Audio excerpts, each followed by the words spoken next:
The poker chip felt light in Tommy Brennan's hand. Too light, like everything else in his life lately. 34 years old, and he was sitting in a rundown trailer outside Atlantic City at 3 in the morning, staring at the last of his money. $8,000. Gone, just like that. The child support payment he owed was due in 5 days. His ex-wife Jennifer would love this.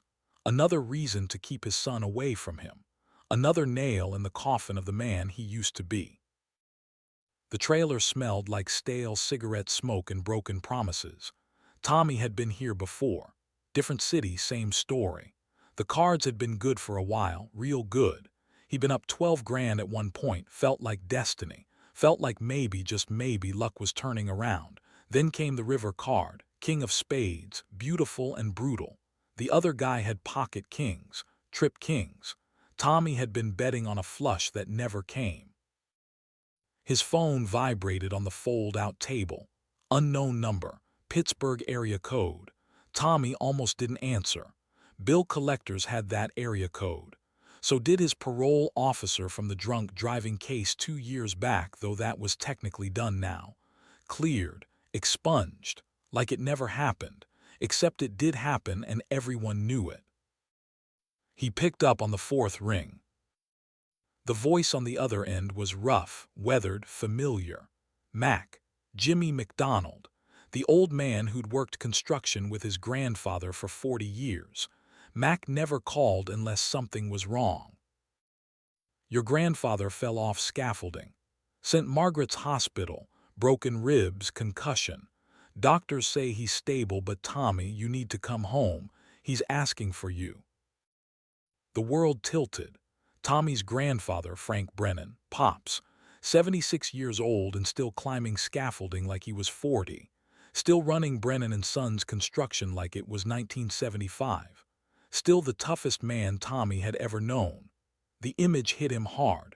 Pops lying in a hospital bed. Pops, who never got sick, never slowed down, never admitted weakness. "I'll be there in 5 hours," Tommy said. He looked at the poker chip in his hand one more time. Red, $5 denomination. Worthless. He threw it in the trash can beside the door and walked out into the November cold. The drive from Atlantic City to Pittsburgh was 293 miles. Tommy had made it 100 times in his 20s, back when he still had a job, still had a future. Back before the divorce, before the gambling, before he'd lost everything that mattered. The highway stretched out empty before him. 4 in the morning and the world was just darkness and headlights.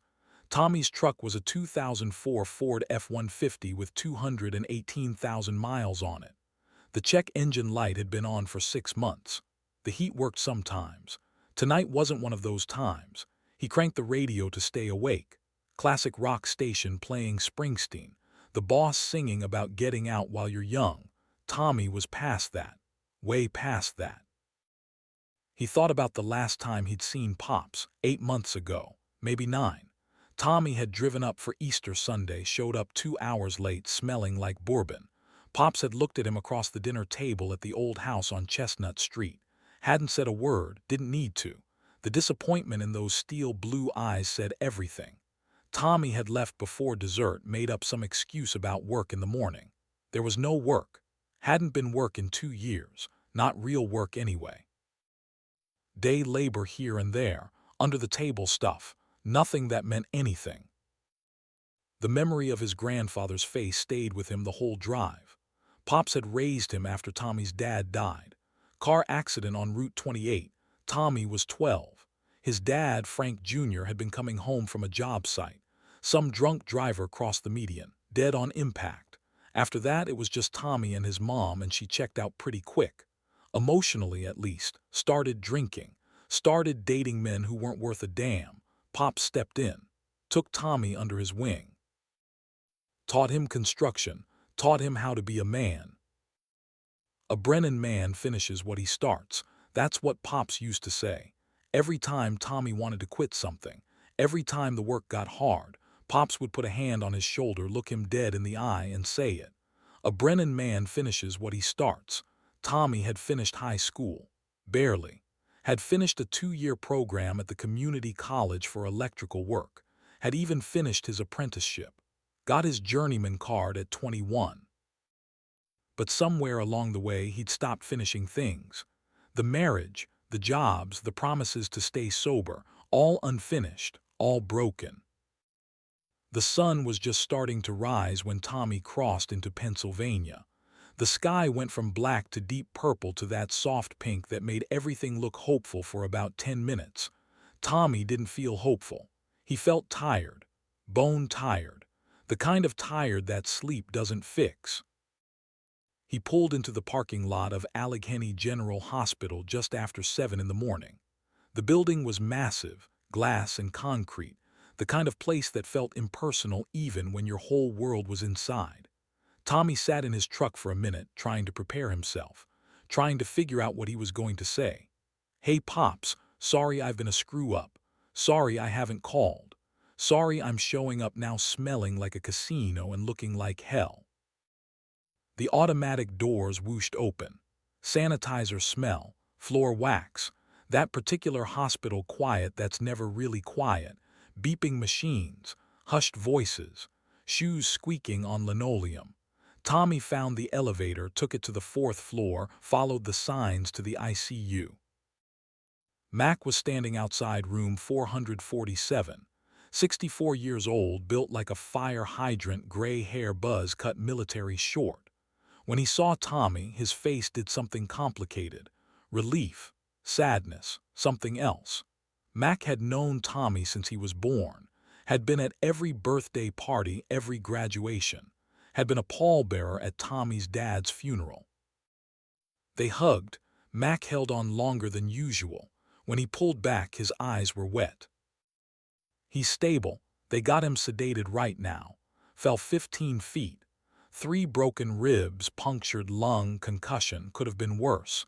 Should have been worse at his age. But you know your grandfather, tough as nails." Tommy nodded. His throat was tight. "Can I see him?" Mac pushed open the door. The room was dim, curtains half drawn. Machines beeped steadily. And there in the bed, looking smaller than Tommy had ever seen him, was Frank Brennan. Tubes in his nose, IV in his arm, monitors tracking every heartbeat. His face was bruised on the left side, a dark purple that looked painful even in sleep. Tommy moved closer, pulled up the chair beside the bed, sat down. "Hey, Pops," he whispered. Frank's eyes opened, slow, unfocused at first. Then they found Tommy and something shifted, recognition, and maybe, just maybe, a little bit of happiness. "You look like hell," Frank said. His voice was rough, damaged from the breathing tube they'd had down his throat. "You should see the other guy," Tommy said. Frank tried to smile, winced instead, the ribs. "How long you been here?" Frank asked. "Just got in, drove through the night." "From where?" "Atlantic City." Frank closed his eyes. Tommy could see the disappointment there, even with his eyes closed. He knew, of course he knew, Atlantic City meant one thing. "How much you lose?" "All of it." Frank was quiet for a long moment. The machines beeped. Somewhere down the hall someone was crying. When Frank opened his eyes again, they were hard, focused. "You look worse than me, Tommy. How long since you ate something that wasn't from a vending machine?" Tommy didn't answer. "How long since you slept in an actual bed? How long since you looked in the mirror and saw a man instead of whatever it is you've been turning into?" The words hurt. They were supposed to. That was Pops. No sugar coating, no gentle letdowns, just the truth, hard and sharp. "I'm sorry," Tommy said. It came out barely a whisper. "Sorry doesn't rebuild what you tore down, boy. Sorry doesn't pay child support. Sorry doesn't make you a father your son can be proud of." Tommy looked down at his hands, rough hands, calloused, the hands of someone who used to work for a living. Now they just looked empty. "But sorry is a start," Frank said, softer now. "And starting is what Brennan men do. We start, We finish. We don't quit. I don't know how to start, Tommy said. Everything's broken, Pops. The job, the marriage, my relationship with Connor. I don't even have custody anymore. Jennifer won't let me see him unless I'm current on support, and I'm 6 months behind. I've got nothing. Frank reached out, grabbed Tommy's wrist. His grip was still strong, even banged up, even 76 years old. You've got me, Frank said. You've got this family, you've got the company, that's not nothing. The company, Brennan and Sons Construction, founded in 1963 by Frank and his brother, God rest his soul, built from the ground up. Every nail, every board, every foundation poured with sweat and pride. Tommy had worked there as a kid, summers during high school, full-time for a few years after his apprenticeship. But that was before he got restless, before he thought there was something better out there, before he learned the hard way that better is usually just different. I need you to run it, Frank said, while I'm laid up. Can't do it from a hospital bed. Can't do it with 3 broken ribs and a bum lung. Mac's doing his best, but he's site supervisor, not management. Your Uncle Rich is supposed to be handling the business side, but I don't trust him far as I can throw him these days. Uncle Rich, Richard Brennan, Frank's oldest son, 58 years old, always wearing suits that cost too much and watches that scream trying too hard. Rich had been working at Brennan and Sons his whole life, but somewhere along the way, he'd stopped being a builder and started being a businessman, and not the good kind. I don't know if I'm the right guy, Tommy started. You're the only guy, Frank cut him off. Everyone else is busy with their own lives. Your cousin Derek sure as hell isn't stepping up. Kids too busy taking selfies and selling cars. This is family, Tommy. This is legacy. Your grandfather, my father, he started this with his bare hands in 1963. I've kept it going for 60 years. I need to know it's going to outlive me. I need to know a Brennan is going to keep building when I'm gone. Don't talk like that, Tommy said. I'm 76 years old, Tommy. I fell off scaffolding. I'm talking realistic. You want to make things right. You want to be the man your boy can be proud of. Start here. Start now. Brennan men finish what we start. Tommy looked at his grandfather, really looked at him, saw the years etched in his face, saw the strength still there but fading, saw the desperation hidden behind the tough talk. Pops wasn't asking. He was begging, in his own way, in the only way Frank Brennan knew how. Okay, Tommy said, I'll do it. Frank's grip loosened. He settled back into the pillows, exhausted from the conversation. Mac will help you. He knows everything. Every client, every job, every problem, trust him. And Tommy, one more thing. Yeah. The office safe. Combination is your dad's birthday. Month, day, year. Inside there's records, financial stuff. Look at it. Really look at it. Something's not right with the money. I can't prove it yet, but I know. Your Uncle Rich, he's been handling the books and something smells off. I need you to figure it out. Tommy felt a chill run through him. Rich stealing from the company, from his own father. You sure? Frank's eyes were already closing, the exhaustion taking over. I've been doing this 60 years, boy. I know when the numbers don't add up. Find out what he's doing, fix it.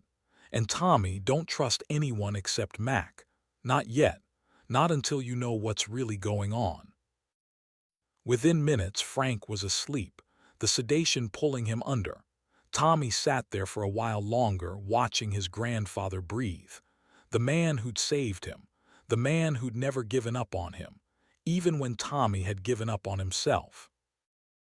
Mac was waiting in the hallway. He handed Tommy a cup of coffee from the vending machine.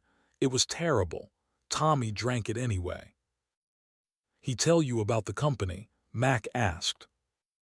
Yeah, wants me to run it while he recovers. Mac nodded, looked relieved.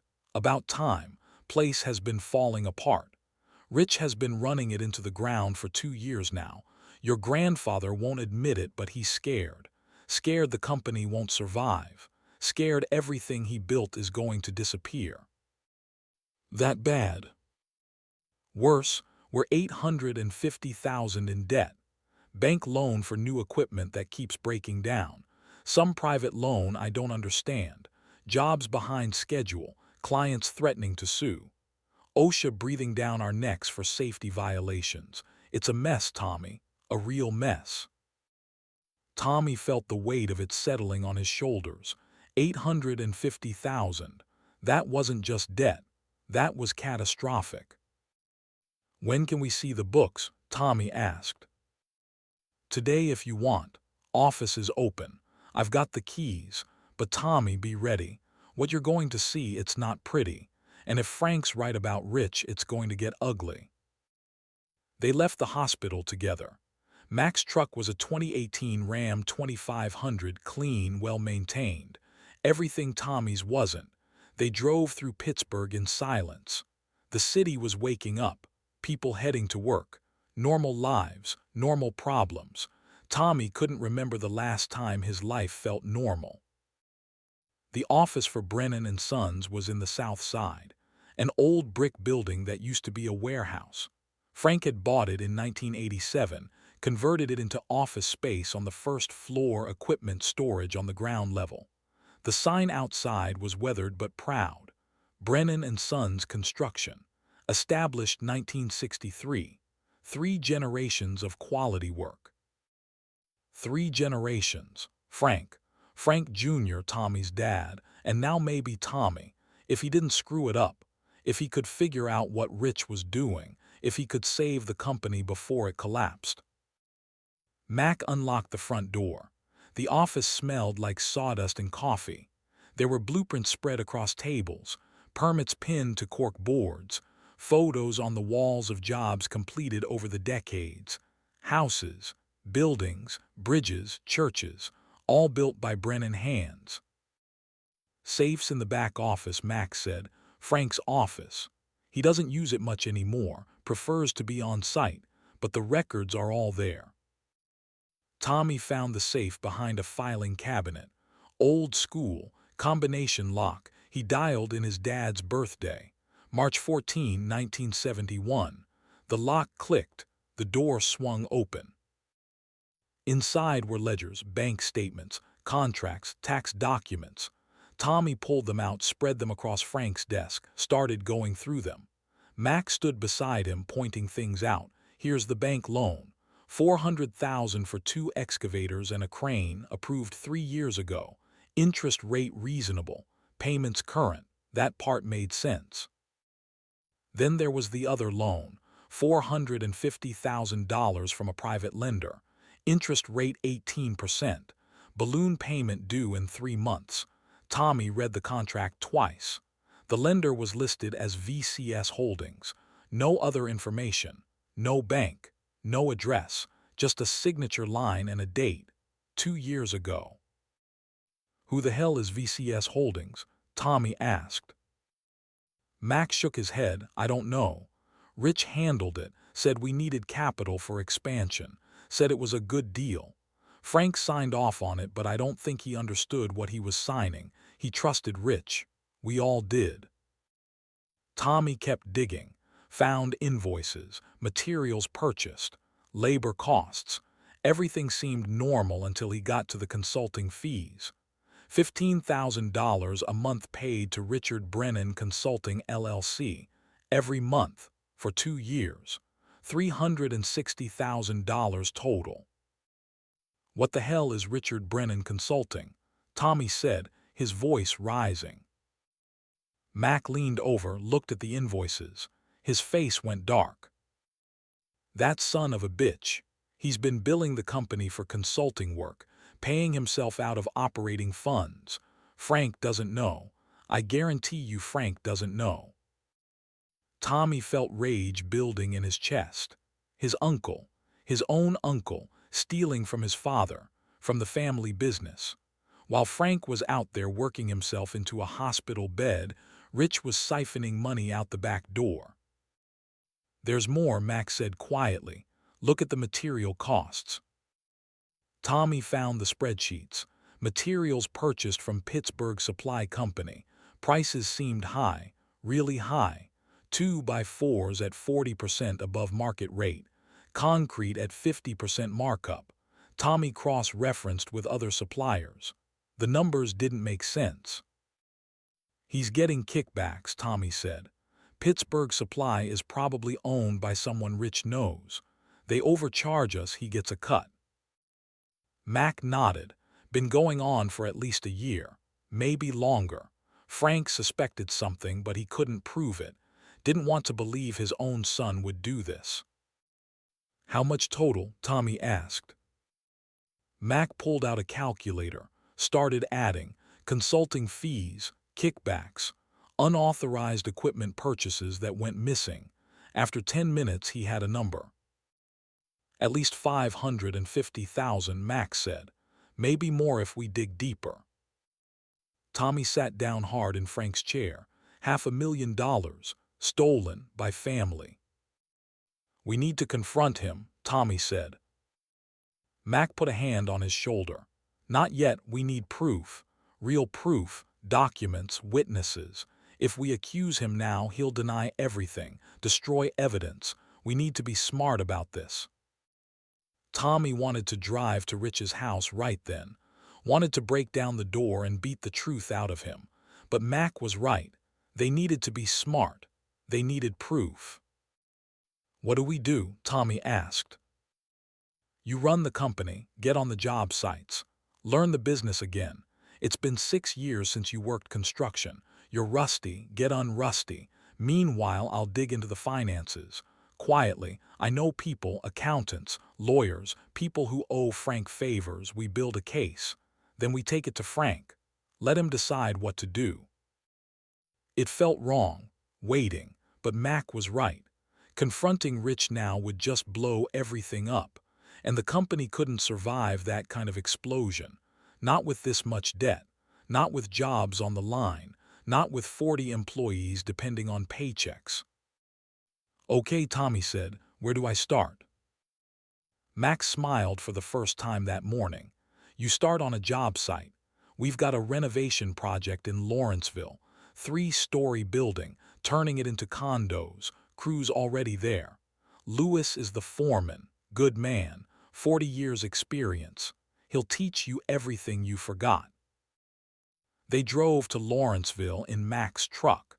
The job site was in the old industrial district. Brick buildings from the 1920s being converted into expensive housing. The kind of gentrification that pushed out the people who'd lived there for generations. But it was work, and work was what Brennan and Sons needed. Louis Morales was 53 years old, stocky, with hands like baseball mitts and a face that had seen every kind of weather.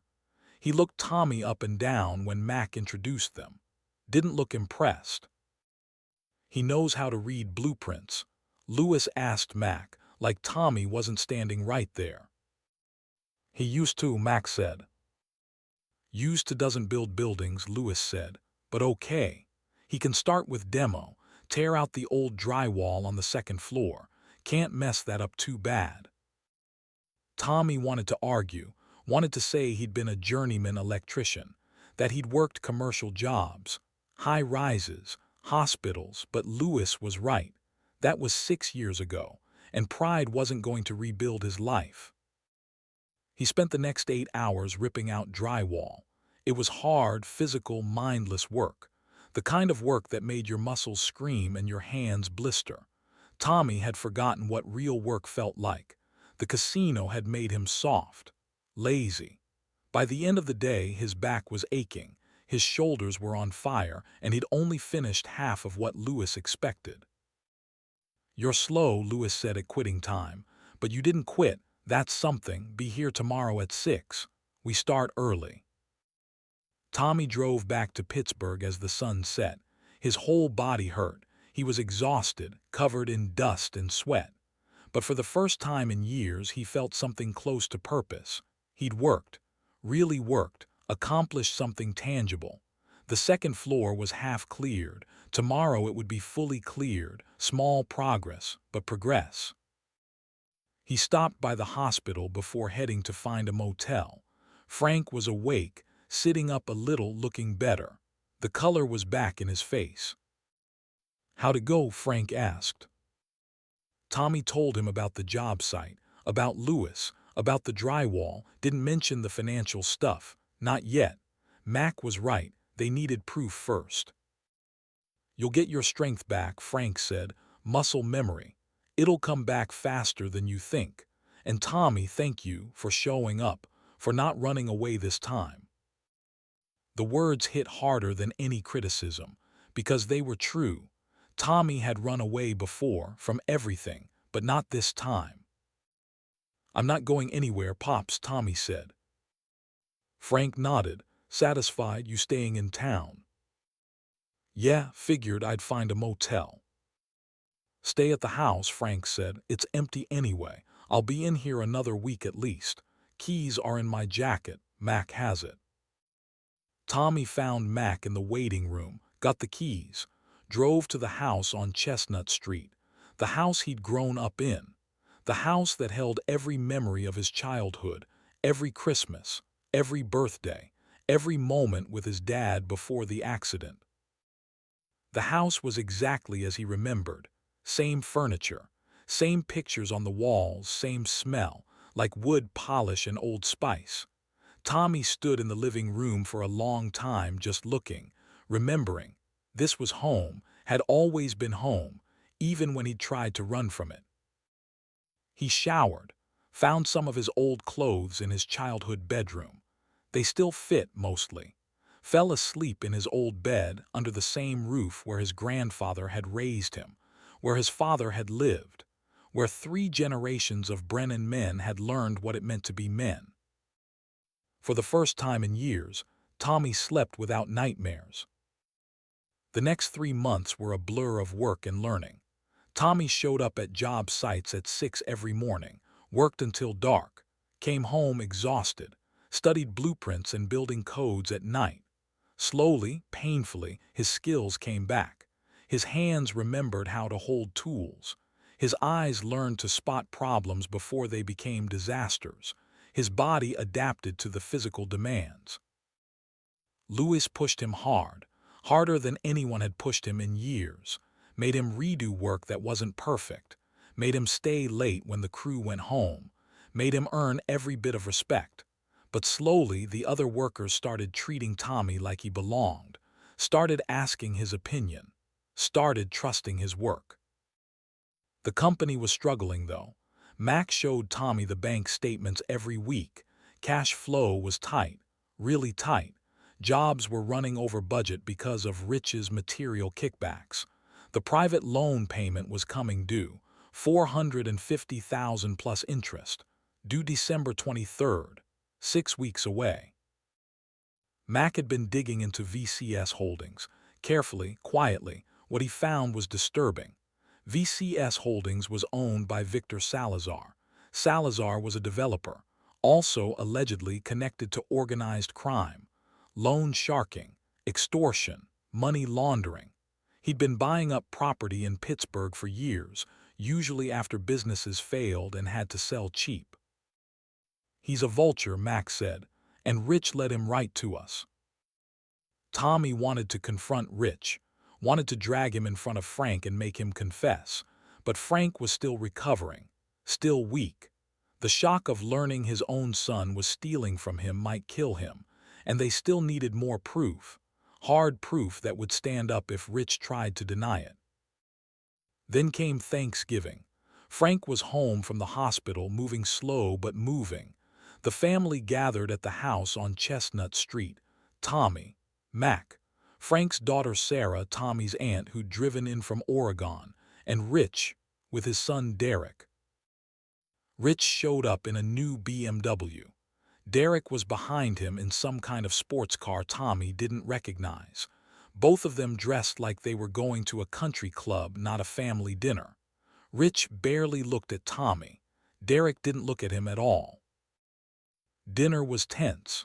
Sarah tried to keep conversation light, talked about her nursing job, her kids, anything to avoid the elephant in the room, but Frank wasn't having it. Tommy's been running the company while I recover, Frank said, looking directly at Rich. Doing a good job, too, getting us back on track. Rich's jaw tightened. That's great, Dad, really great. Of course, if you'd asked me, I could have told you the company needs professional management, not just muscle. Tommy felt the insult, kept his mouth shut. This wasn't the time. Tommy is professional management, Frank said, his voice hard. He's family. He cares about the company, about the legacy. Sure, Rich said. Legacy. That's great. But legacy doesn't pay bills. Legacy doesn't deal with banks and loans and actual business decisions. You mean like the VCS Holdings loan? Tommy said. He couldn't help himself. The room went silent. Rich's face went pale, then red. What about it? Rich said. Just wondering why we're paying 18% interest to a loan shark, Tommy said, when bank rates are 5%. Frank's head turned slowly toward Rich. What's he talking about, Richard? Rich stood up, threw his napkin on the table. I don't have to listen to this. Some punk who's been gone for years shows up and suddenly he's an expert on running a business. You don't know anything, Tommy. Nothing. Then explain it, Frank said quietly. Explain the loan. It was a business decision, Rich said. We needed capital. The bank wouldn't extend more credit. VCS was the only option.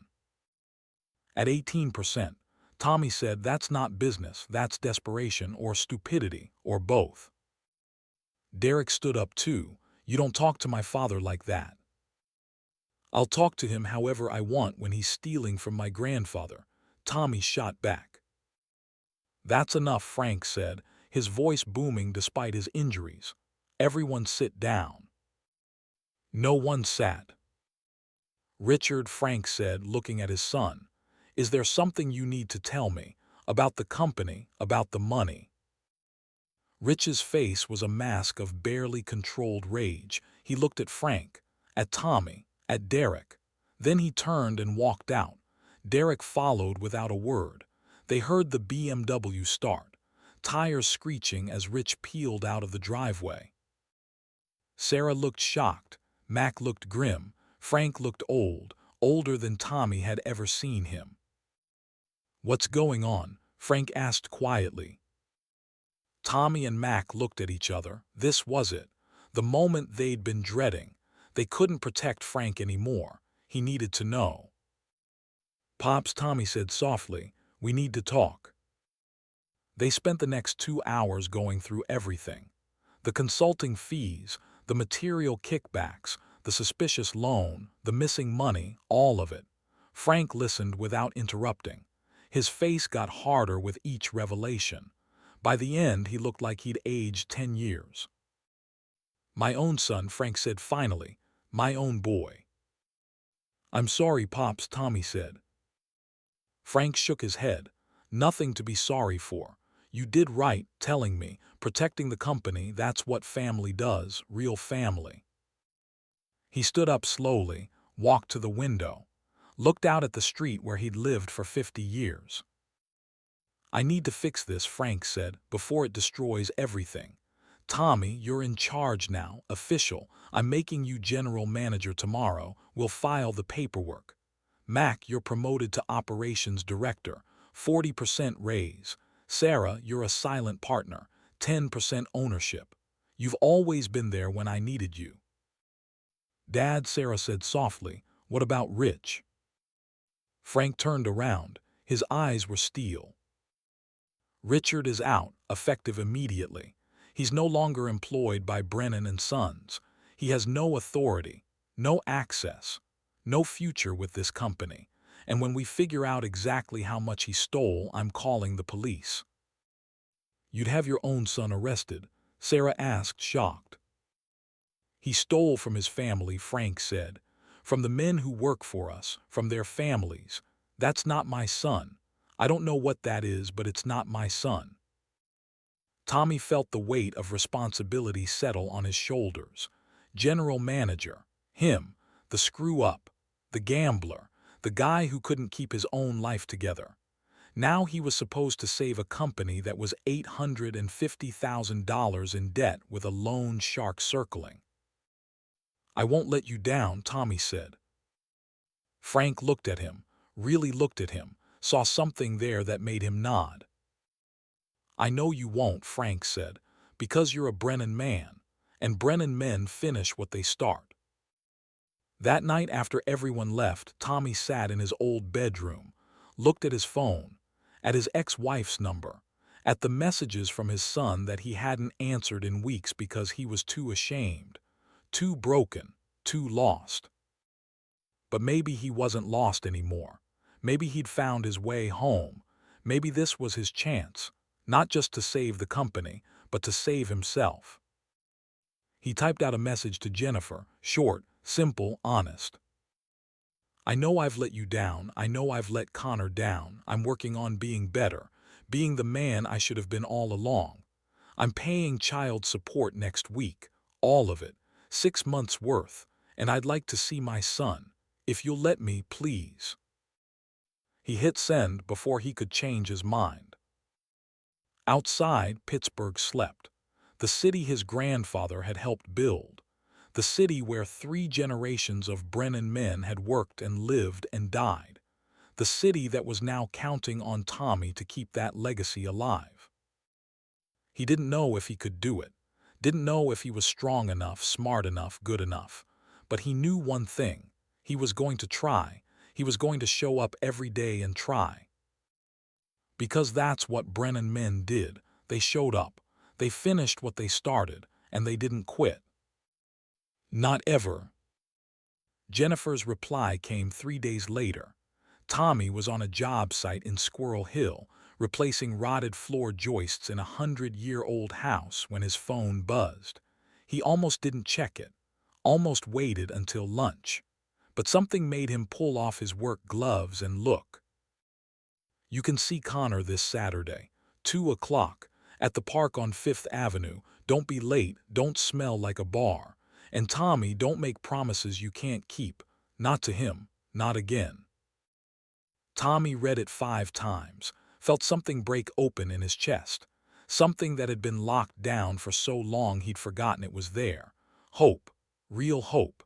He was going to see his son, his 8-year-old boy who probably barely remembered him, who'd spent the last 2 years being told his dad was a loser, a drunk, a gambler, a man who couldn't be counted on. Saturday was 4 days away. 4 days to prove he was different. 4 days to become the man his son deserved. Tommy worked harder that week than he'd ever worked in his life.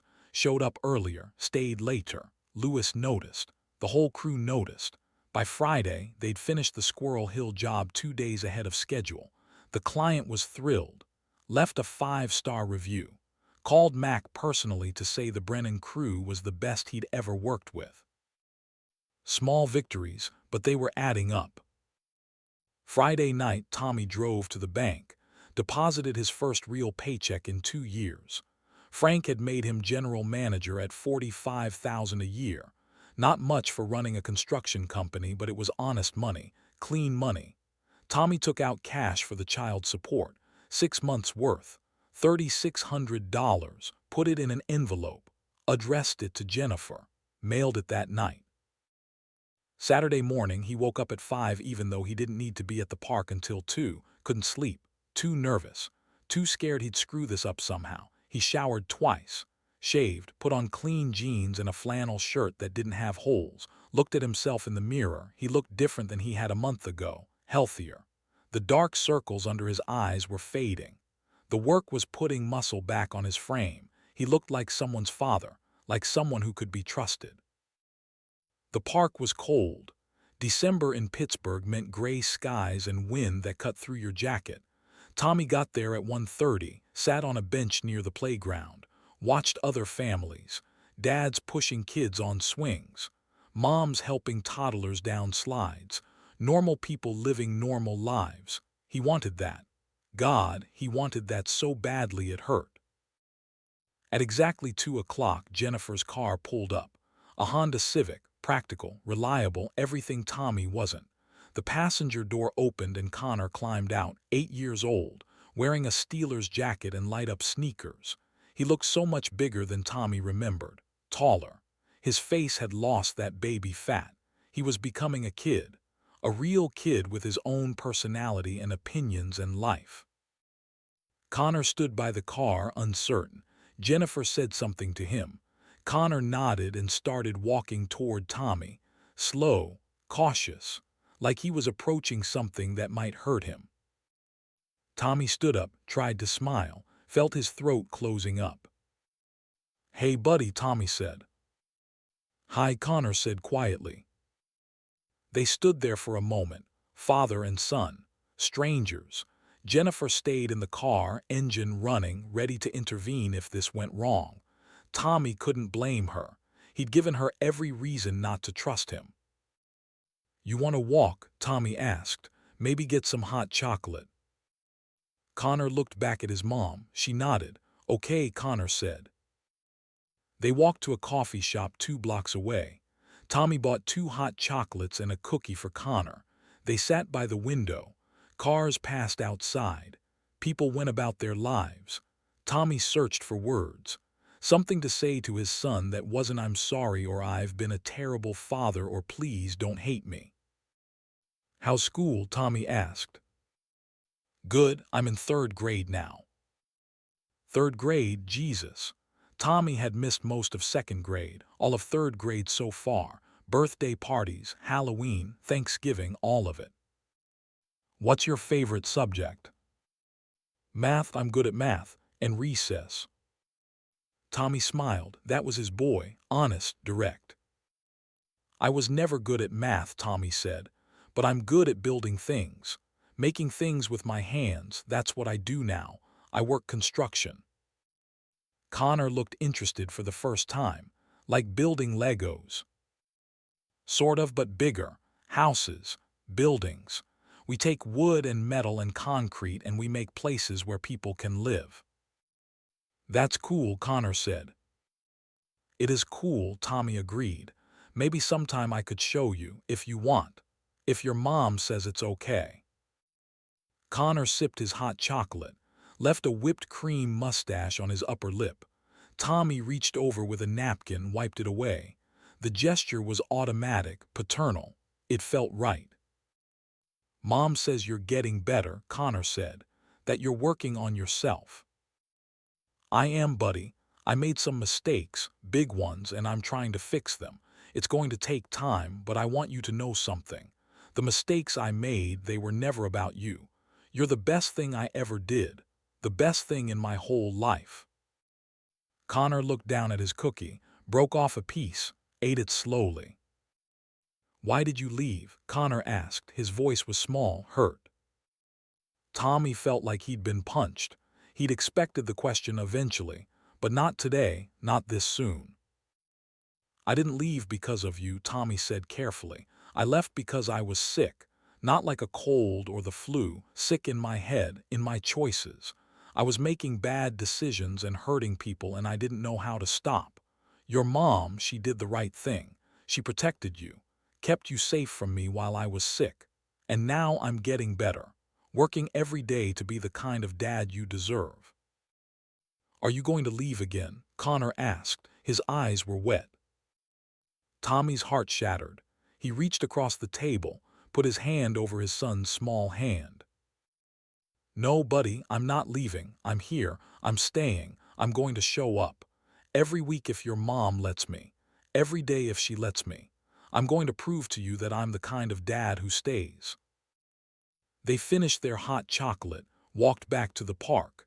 Connor was more relaxed now, asked questions about construction work, about the crew, about Mac and Lewis and the jobs they were working on.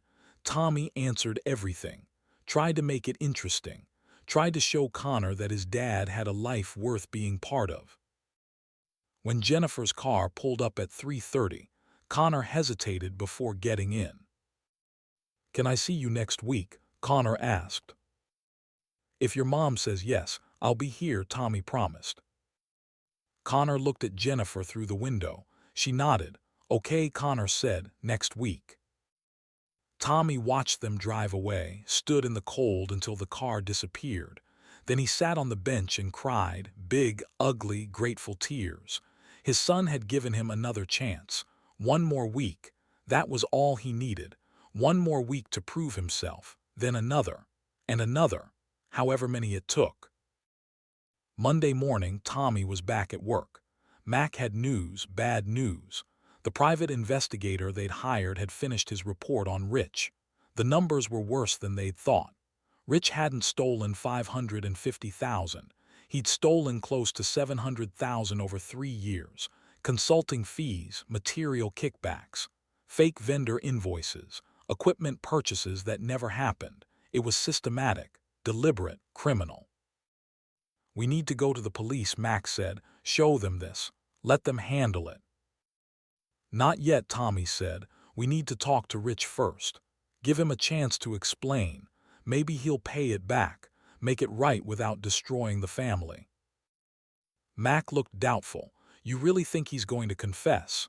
Pay back $700,000. Tommy, the man's in deep.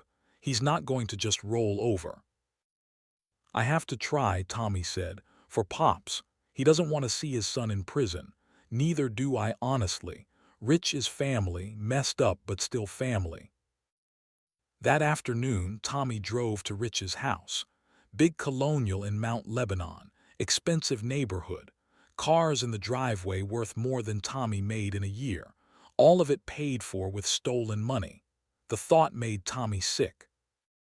Rich answered the door in a golf shirt and khakis, looked surprised to see Tommy, then angry. What do you want? Rich said.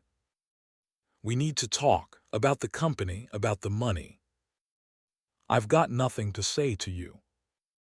You've got 700,000 reasons to talk to me, Tommy said quietly. I know everything, Rich. The consulting fees, the kickbacks, the fake invoices, all of it. Rich's face went pale, then red, then pale again. He looked over his shoulder, checking if anyone was home, then stepped outside, closed the door behind him. You don't know what you're talking about, Rich said. I've got bank statements, invoices, witnesses, a forensic accountant's report. I know exactly what I'm talking about. You stole from your own father, from the company, from 40 families who depend on those paychecks. You don't understand business, Rich hissed. Sometimes you have to make hard decisions, move money around. The company was struggling. I did what I had to do. You did what you had to do.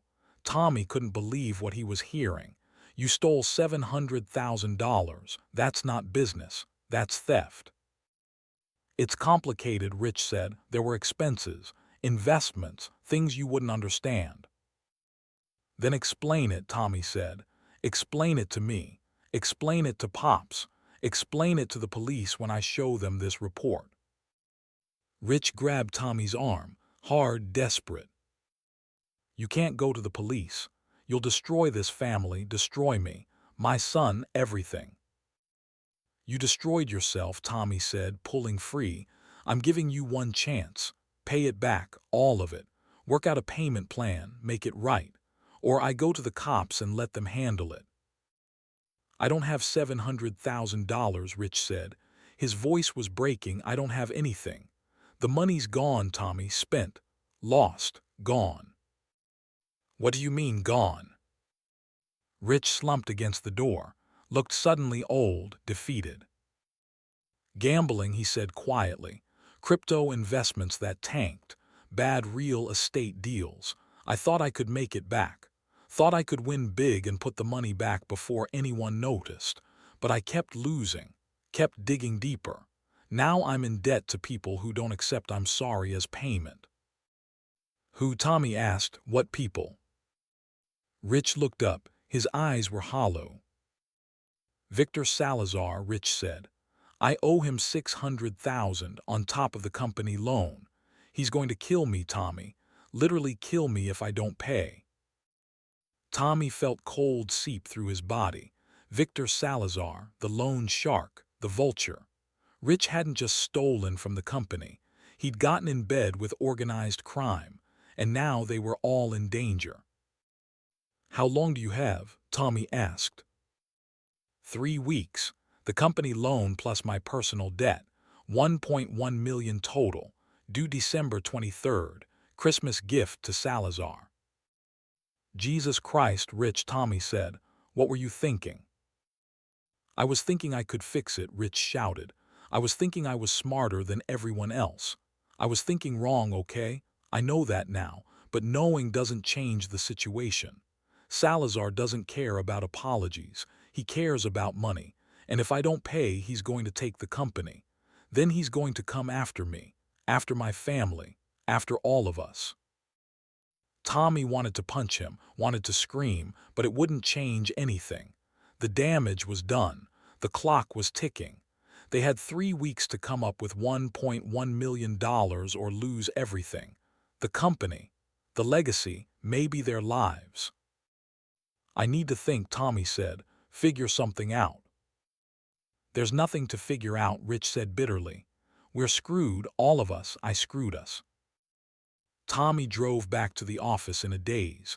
His phone rang twice. He ignored it, pulled into the parking lot, sat in his truck staring at nothing. $1.1 million. Where the hell were they supposed to get that kind of money? The company was already operating on fumes. Bank wouldn't extend more credit. They had no assets to sell except the equipment, and that wouldn't cover a tenth of what they owed. Mac found him sitting there an hour later, knocked on the window. Tommy unlocked the doors. Mac climbed in the passenger seat. "You okay?" Mac asked. Tommy told him everything. The $700,000, Rich's gambling, the personal debt to Salazar, the deadline. Mac listened without interrupting. When Tommy finished, Mac was quiet for a long time.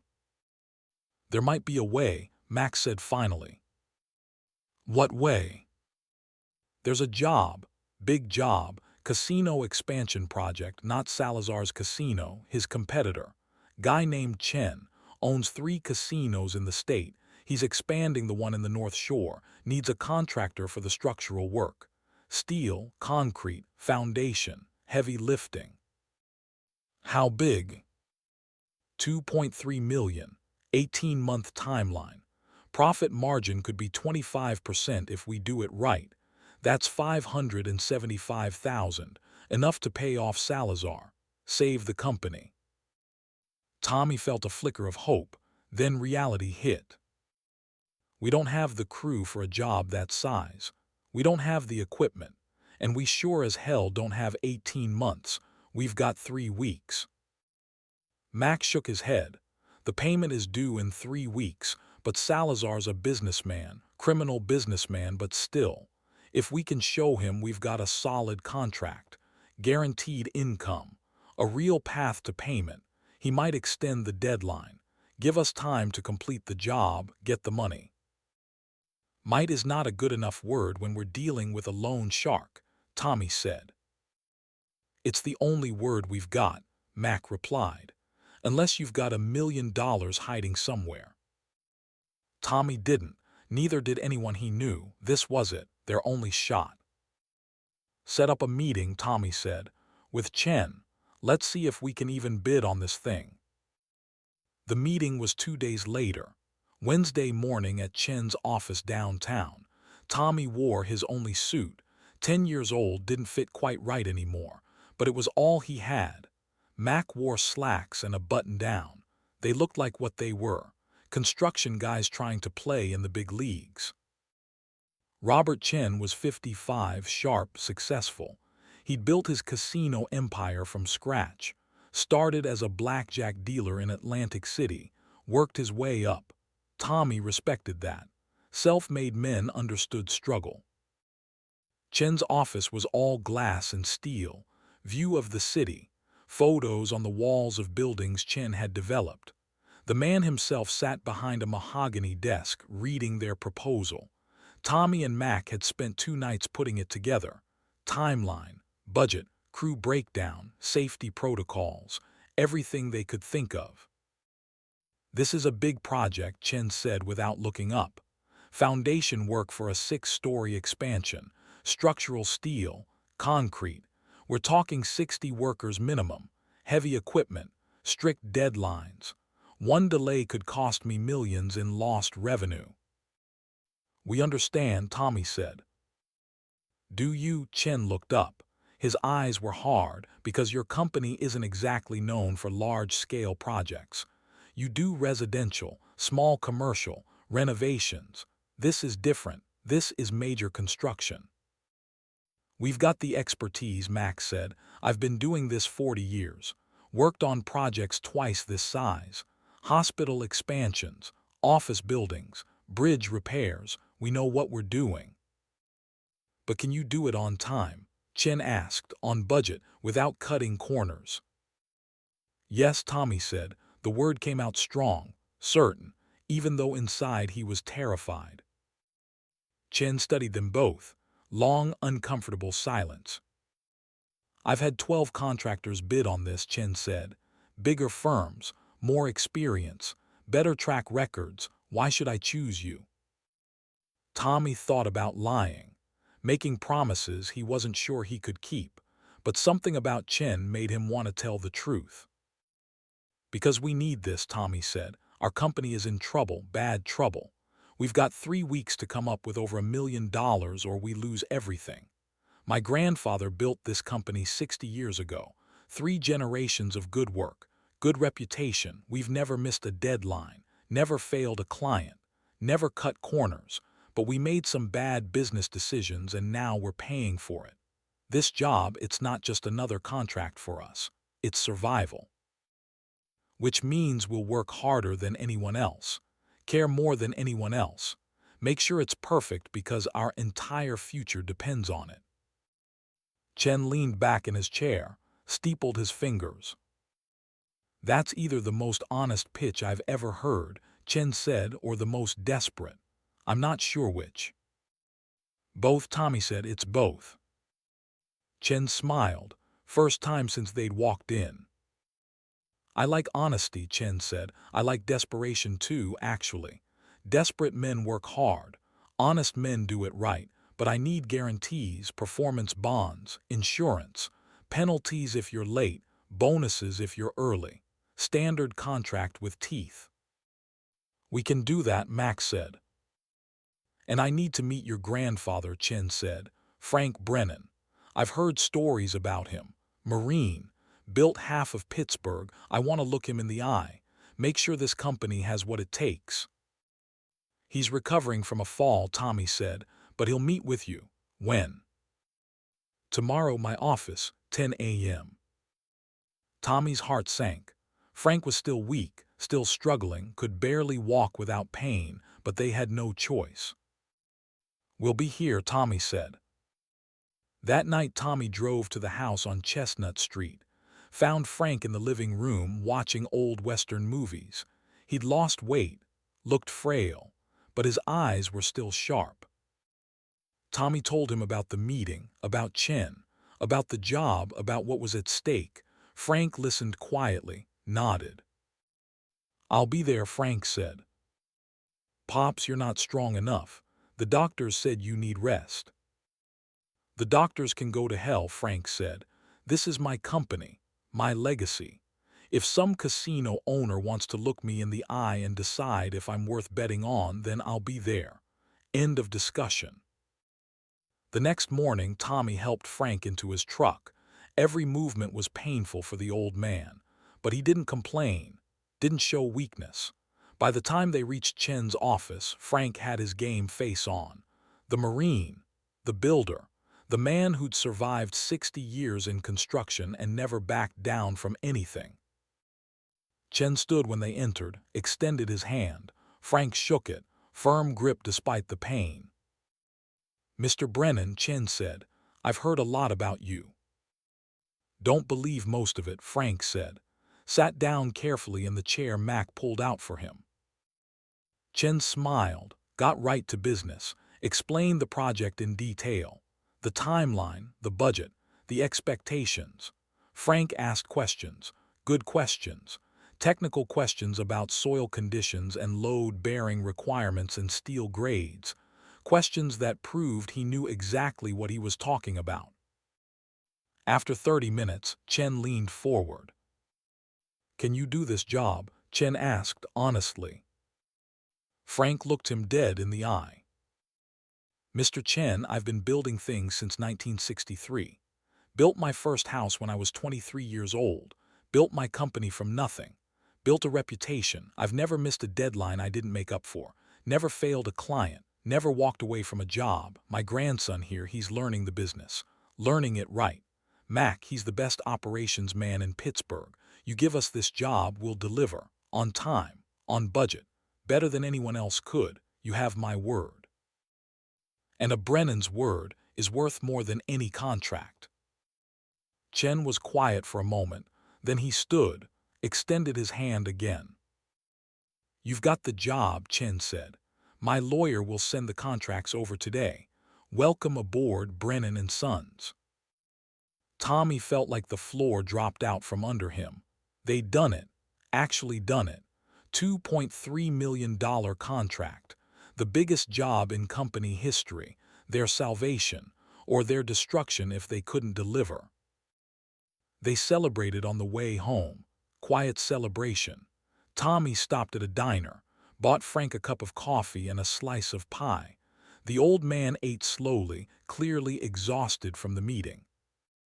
"You did good, Pops," Tommy said. "We did good," Frank corrected. "You set it up. You made the pitch. You had the guts to tell the truth. That's what sold him, not me, you." Tommy felt something warm spread through his chest. Pride. When was the last time he'd felt proud of himself? When was the last time anyone had been proud of him? "Now comes the hard part," Frank said.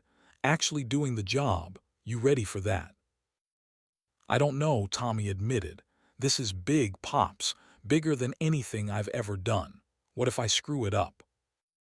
"Then you'll fix it," Frank said simply. "That's what we do. We fix things, we adapt, we overcome.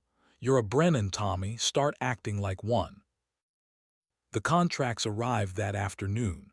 Tommy, Mac, and a lawyer spent 6 hours going through them.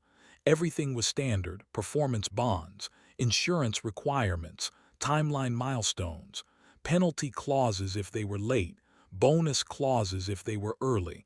It was all there in black and white. Their future, their salvation, their last chance. Tommy signed on behalf of Brennan and Sons Construction. The pen felt heavy in his hand, like he was signing away more than just a contract, like he was signing away any possibility of failure, any possibility of running away. This was it. Do or die. That evening, Mac arranged a meeting with Salazar. Neutral ground. Coffee shop in the Strip District.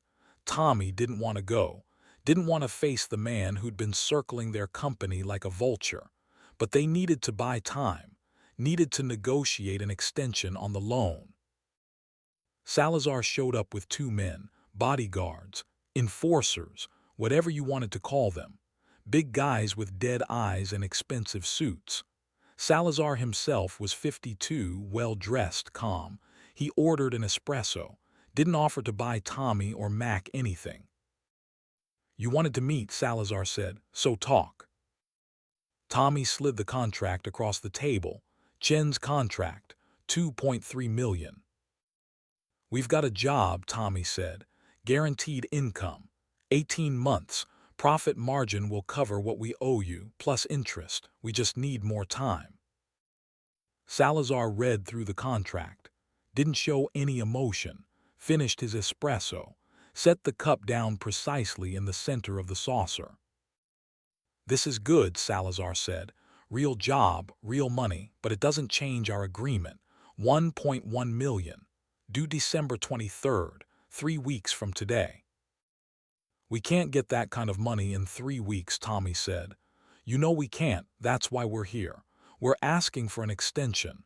Let us complete this job. You'll get every penny. Guaranteed." Salazar smiled. It didn't reach his eyes. "You think I'm a bank? I give extensions out of the goodness of my heart. This is business. Your uncle borrowed money, made promises. Those promises come due in 3 weeks. If he can't pay, there are consequences."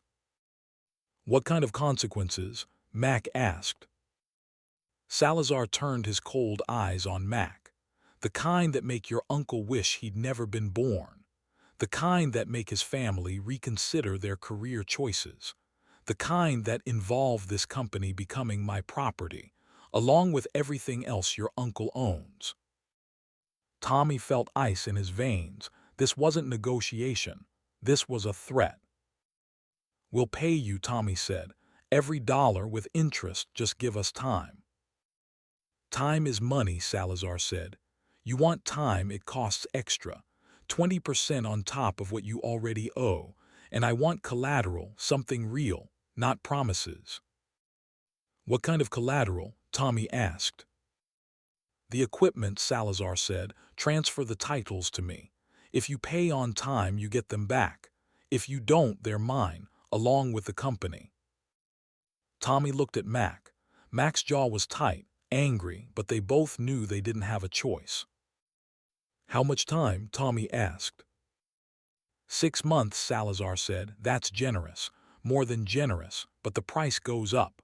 1.3 million plus the equipment as collateral. Take it or leave it." It was extortion, plain and simple, but it was also survival. "We'll take it," Tommy said. "Smart choice," Salazar said. "My lawyer will draw up the paperwork. You'll sign it by the end of the week. And gentlemen, just so we're clear, if you're late, if you miss a payment, if you try to run, I will take everything. Your company, your equipment, your futures. This is your last chance. Don't waste it." Salazar stood. His men followed. They walked out without looking back. Mac let out a breath he'd been holding. That was the most terrifying conversation I've ever had. Tommy's hands were shaking. He put them under the table so Mac wouldn't see. 6 months, Tommy said. "We've got 6 months to earn $1.3 million, plus run the company, plus pay our existing bills, plus not screw up the biggest job we've ever had." Mac looked at him, serious, steady. "Can we do it?" Mac asked. Tommy thought about his son, about Connor's face asking if his dad was going to leave again, thought about Frank trusting him with the company, thought about 40 families counting on their paychecks, thought about 3 generations of Brennan men who'd never quit anything in their lives. "We don't have a choice," Tommy said. "We do it or we die trying." The next 3 weeks were preparation hell. Tommy worked 20-hour days, hiring crew, securing equipment, getting permits, planning logistics. The casino job site was massive, 6-story expansion on the North Shore. Foundation work alone would take 2 months. They needed excavators, concrete mixers, cranes, steel workers, concrete finishers, laborers. 60 men total. Tommy had never managed a crew that size, never managed a project with this many moving parts. Lewis agreed to be the site foreman, brought 10 of his best guys with him. Mac handled equipment and logistics. Tommy focused on permits, inspections, and keeping everything on schedule. Frank advised from home, still too weak to be on site but sharp as ever on the phone. The Saturday before Christmas, Tommy kept his weekly date with Connor, brought the boy to the job site, showed him the plans, the foundation stakes, the equipment lined up and ready to go. "This is what I'm building," Tommy told his son. "It's the biggest thing I've ever done, and it's going to save our family's company." Connor looked around, eyes wide. "It's huge, Dad." Dad, the word hit Tommy like a physical thing. Connor had called him Dad, not Tommy, not that guy Mom makes me see, Dad. "It is huge," Tommy agreed, "and kind of scary, but we're going to do it, because that's what we do, we don't quit." Connor looked up at him, like Mom always says, "Brennans don't quit." Tommy smiled. "Your mom said that all the time when I don't want to do homework, when soccer practice is hard. She says Brennans don't quit. That's what Grandpa Pops taught her. Tommy felt his throat tighten. Jennifer was keeping the legacy alive, even divorced. Even after everything he'd put her through, she was teaching their son what it meant to be a Brennan. "Your mom's right," Tommy said. "We don't quit, no matter how hard it gets." They spent the afternoon together, got dinner, talked about school and friends and Christmas coming up. When Tommy dropped Connor off, Jennifer was waiting at the door. "Thank you," Tommy said, "for letting me see him, for teaching him about family." Jennifer looked surprised, then soft, almost like the woman he'd married 9 years ago. "You're different," she said. "Really different. Keep it up, Tommy. He needs his dad." "I'm not going anywhere," Tommy promised. Christmas came. Tommy spent it at the house on Chestnut Street with Frank, Sarah, and Mac. Quiet celebration, no Rich, no Derek, just the people who'd stuck around, who'd believed in him when he didn't believe in himself. Frank gave Tommy his father's old watch, gold, engraved, Frank Jr. Brennan, 1971 to 2006. Tommy wore it every day after that, a reminder of where he came from, what he was fighting for. December 26th, the casino job began. 60 men showed up at 6 a.m. Tommy stood at the gate, checked everyone in, made sure they had their safety gear, their assignments, their purpose. Lewis gathered the crew, gave a speech about pride and professionalism and doing it right. Then they got to work. The sound of heavy equipment filled the air, excavators tearing into frozen ground, concrete trucks backing up, steel being unloaded, men shouting directions, the organized chaos of a construction site coming to life. Tommy watched it all from the site trailer, felt pride swell in his chest. This was happening. They were making it happen. By the end of the first week, they'd excavated the entire foundation. By the end of the second week, they'd poured the footings. Everything was on schedule. Chen visited twice. Both times he seemed impressed, surprised even, like he'd expected them to fail. But Tommy knew the real test was still coming. Winter in Pittsburgh was brutal. Snow, ice, frozen ground, equipment failures, worker injuries, 1,000 things that could go wrong, and Salazar's deadline ticking down like a bomb strapped to their future. 6 months to save everything. 6 months to prove he was more than a screw-up, more than a gambler, more than a man who'd lost his way. 6 months to become the man his grandfather believed he could be. The man his son deserved. The man he'd always been meant to be. A Brennan man who finished what he started. The first sign of trouble came on a Tuesday morning in late January. Tommy arrived at the casino job site at 5:30 like he did every morning. Coffee in hand, hard hat already on, ready to check the overnight security reports and prep for the day shift. The site was quiet, too quiet. The excavator that should have been parked near the south foundation wall was gone. Tommy walked the perimeter twice, checked the equipment log.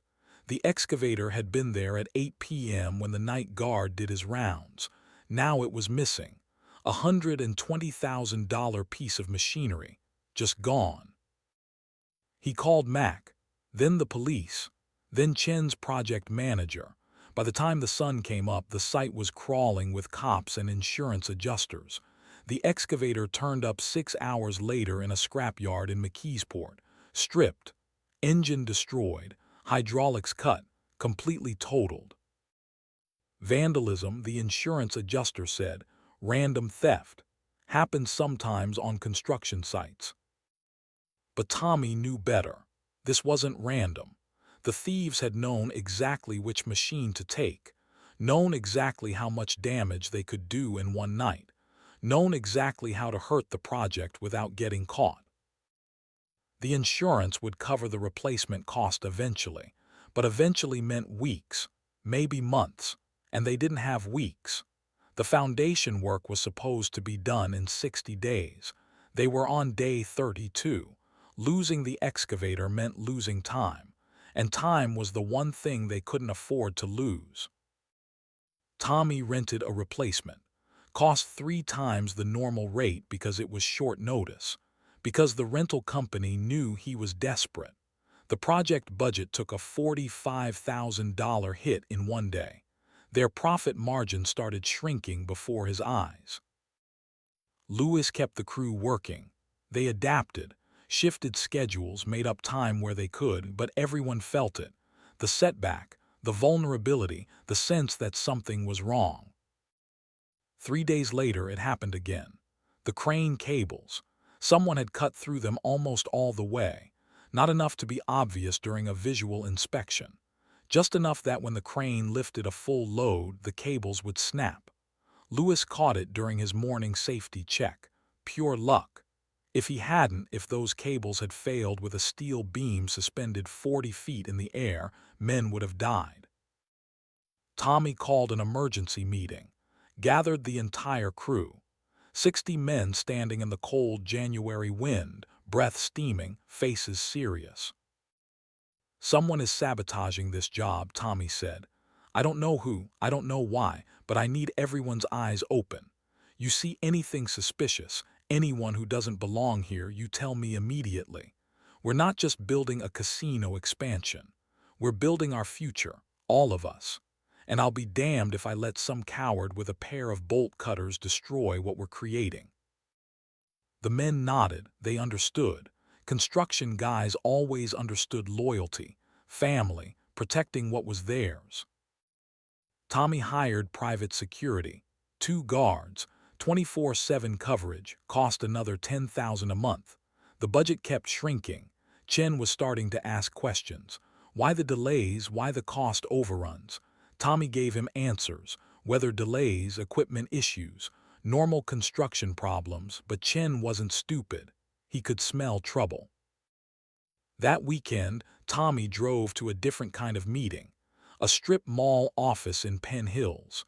No sign on the door, just a number. Tommy had gotten the address from Mac, who'd gotten it from a friend who knew people who knew things. The kind of people who could find information that wasn't in public records. The private investigator was 60 years old, retired Pittsburgh PD. Name was Caruso. He had the look of someone who'd seen every kind of human ugliness and stopped being surprised by it decades ago. "You want to know who's sabotaging your job site," Caruso said. It wasn't a question. "Yeah," Tommy said. "You already know," Caruso said. "You just want proof." Tommy was quiet because Caruso was right. Tommy had his suspicions, had them since the excavator went missing, but suspicions weren't proof, and without proof he couldn't act. "How much?" Tommy asked. $5,000 plus expenses. I'll need 2 weeks. "You've got 1 week," Tommy said, "and 4,000. Caruso smiled, like the negotiation deal. Tommy left feeling dirty, like he was doing something shameful, hiring someone to spy on his own family, because that's who he suspected. Derek, his cousin, Rich's son, the kid who'd been angry since the Thanksgiving blow-up, who'd been cut out of the will, who had access to the job site through his father's old connections, who had motive and opportunity and enough desperation to do something stupid. But suspicion wasn't proof, and Tommy needed proof. The casino job kept moving, slower than planned, more expensive than budgeted, but moving. The foundation was poured, the structural steel started going up. Piece by piece, the expansion was taking shape. Tommy spent 12 hours a day on site, checking welds, inspecting concrete, making sure every detail was perfect. Because one mistake, one failure, one shortcut could bring the whole thing down. At night, he went home to the house on Chestnut Street. Frank was getting worse, not physically. The ribs had healed. The concussion symptoms had faded, but mentally something was slipping. He'd forget conversations they'd had that morning, call Tommy by his father's name, ask questions about projects that had been finished 20 years ago. The doctors had a word for it: Alzheimer's, early stage, progressive, irreversible.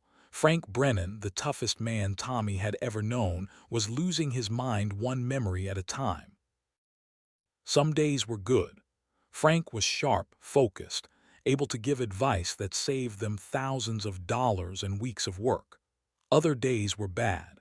He'd wander outside in his pajamas looking for his brother who'd been dead 30 years. Call the office asking why the 1987 hospital project hadn't been completed yet. Forget that Tommy was his grandson and treat him like a stranger. Tommy hired a part-time nurse, Maria, 42 years old, kind, patient. She'd been a combat medic in Afghanistan before becoming a civilian nurse. She understood men like Frank, proud men, stubborn men, men who'd rather die than admit weakness. Maria was also divorced, also trying to rebuild her life. She and Tommy would talk sometimes in the kitchen after Frank went to sleep, about loss, about second chances, about how hard it was to start over when you'd screwed everything up the first time. "You're doing good," Maria told him one night. "With your grandfather, with the company, with your son, you should be proud." "I'm terrified," Tommy admitted. "Every day I wake up thinking this is the day it all falls apart." "That's how you know you care," Maria said. "When you stop being terrified, that's when you should worry." On day 47 of the casino project, Caruso called, "Got something. Meet me at the diner on Butler Street. 1 hour." Tommy made it in 45 minutes. Found Caruso in a back booth with a laptop and a folder full of photos. Surveillance photos. Night vision. Tommy's stomach dropped before he even looked at them. Caruso spread the photos across the table. There was Derek, clear as day, 3 different nights, at the job site, after hours. The time stamps matched. The night before the excavator disappeared. The night before the crane cables were cut. And 2 nights ago doing something near the concrete mixer. "Son of a bitch," Tommy whispered. "There's more," Caruso said, pulled up a video on his laptop. Security camera from a bar in Mount Lebanon, Derek meeting with someone. Tommy leaned closer. The other man was older, well-dressed, familiar. Tommy's blood ran cold. Victor Salazar. The video had audio. Caruso turned up the volume. They could hear everything. Derek's voice slurred with alcohol. "I can slow them down, make them miss deadlines, cost overruns. Chin will pull the contract." Salazar's voice calm and cold. "And then what happens?" "Then they can't pay you. You take the company, my father gets nothing. Tommy gets nothing, they lose everything." "And what do you get?" Derek hesitated. "My father said you'd pay me. 50,000 for helping." Salazar laughed. It was an ugly sound. "Your father is an idiot, and you're worse. You're willing to destroy your own family's company for $50,000. You're not a businessman, you're just pathetic." "But you'll pay me, right?" Derek sounded desperate. "You promised." "I promised your father nothing," Salazar said.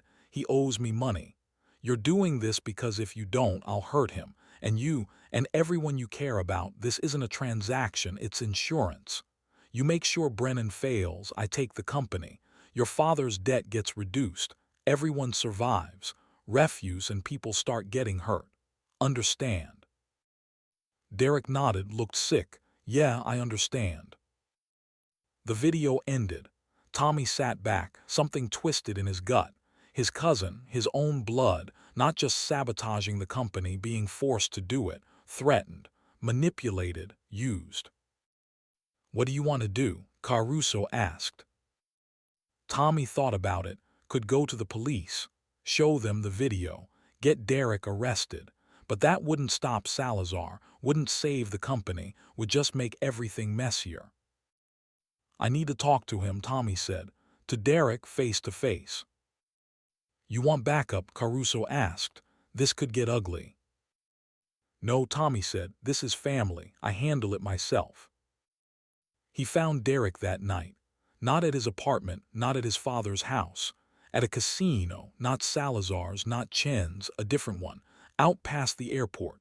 Derek was at a blackjack table, losing, always losing. Tommy sat down next to him. Derek didn't notice at first, too focused on his cards, too drunk. When he finally looked over and saw Tommy, his face went white. "We need to talk," Tommy said quietly. Derek stood up fast, grabbed his chips, started to walk away. Tommy followed, caught up to him in the parking lot. "I know what you've been doing," Tommy said. "I've got video, photos, everything." Derek turned around. His eyes were desperate, wild. "You don't understand," Derek said. "He's going to kill my dad, kill me. I didn't have a choice." "There's always a choice," Tommy said. "You could have come to me, to Mac, to the police. Instead, you tried to destroy us. You almost got men killed when you cut those crane cables." "I didn't mean for anyone to get hurt," Derek said. His voice broke. "I just wanted to slow things down, make it look like you couldn't handle the job. I didn't think about people getting hurt." "You didn't think," Tommy said. "That's your problem, Derek. You never think, just like your father, just reactive, not thoughtful." Derek slumped against his car, started crying, ugly, desperate sobs. "I'm sorry," Derek said. "I'm so sorry. I screwed everything up. My life, my dad's life, the company, everything." Tommy wanted to hit him, wanted to scream, wanted to call the cops right there and watch his cousin get arrested. But looking at Derek, broken and pathetic and drowning in mistakes he couldn't undo, Tommy saw something familiar. Saw himself 2 years ago, lost, desperate, destroying everything he touched. "You're done with Salazar," Tommy said. "No more sabotage, no more contact. You disappear, you don't tell your father, you don't tell anyone, you just stop." "He'll kill me," Derek whispered. "He'll kill you if you keep helping him," Tommy said. "At least this way you've got a chance. You stop now, come clean with me, maybe we both survive this." "What do you want me to do?" Tommy thought about it, thought about leverage, about turning this disaster into an opportunity. "You're going to help me," Tommy said. "You're going to tell me everything Salazar is planning, every move, every threat. You're going to be my spy. And when this is over, if we survive, you're going to disappear. Leave Pittsburgh, start over somewhere else. Somewhere your father's mistakes can't follow you." "And if I say no?" "Then I go to the police, show them the video, you go to prison. Your father goes to prison, the company fails anyway, Salazar wins.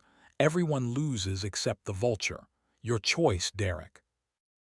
Derek was quiet for a long time. The parking lot was cold. Wind cut through their jackets. Somewhere in the distance, a plane took off from the airport, rising into the darkness. "Okay," Derek said finally, "I'll help you. Tell me what you need." Over the next 2 weeks, Derek became Tommy's inside source, told him about Salazar's plans. The loan shark wasn't just trying to take Brennan and Sons. He was working multiple angles, buying up property around the casino, trying to force Chen to sell to him, using the Brennan company as leverage in a bigger game. Salazar wanted the whole North Shore, wanted to build his own casino empire. Chen was competition. Brennan and Sons was just a pawn. If Tommy succeeded, Chen's expansion happened, Salazar lost ground. If Tommy failed, Chen might sell out of frustration, Salazar got the land and the business. Either way, the loan shark won. Unless Tommy could find a way to flip the board. The casino job hit day 60. Foundation complete. Steel framework 40% done. They were behind schedule but not catastrophically. Chen visited, walked the site, checked the work, looked concerned but not angry. "You're cutting it close," Chen said to Tommy. "We'll make the deadlines," Tommy said, "guaranteed." "You've had problems, equipment theft, safety issues, cost overruns. I'm starting to wonder if maybe I made a mistake choosing you." You didn't make a mistake, Tommy said. Someone's been sabotaging us, trying to make us fail, but we've stopped it. From here on out, it's clean sailing.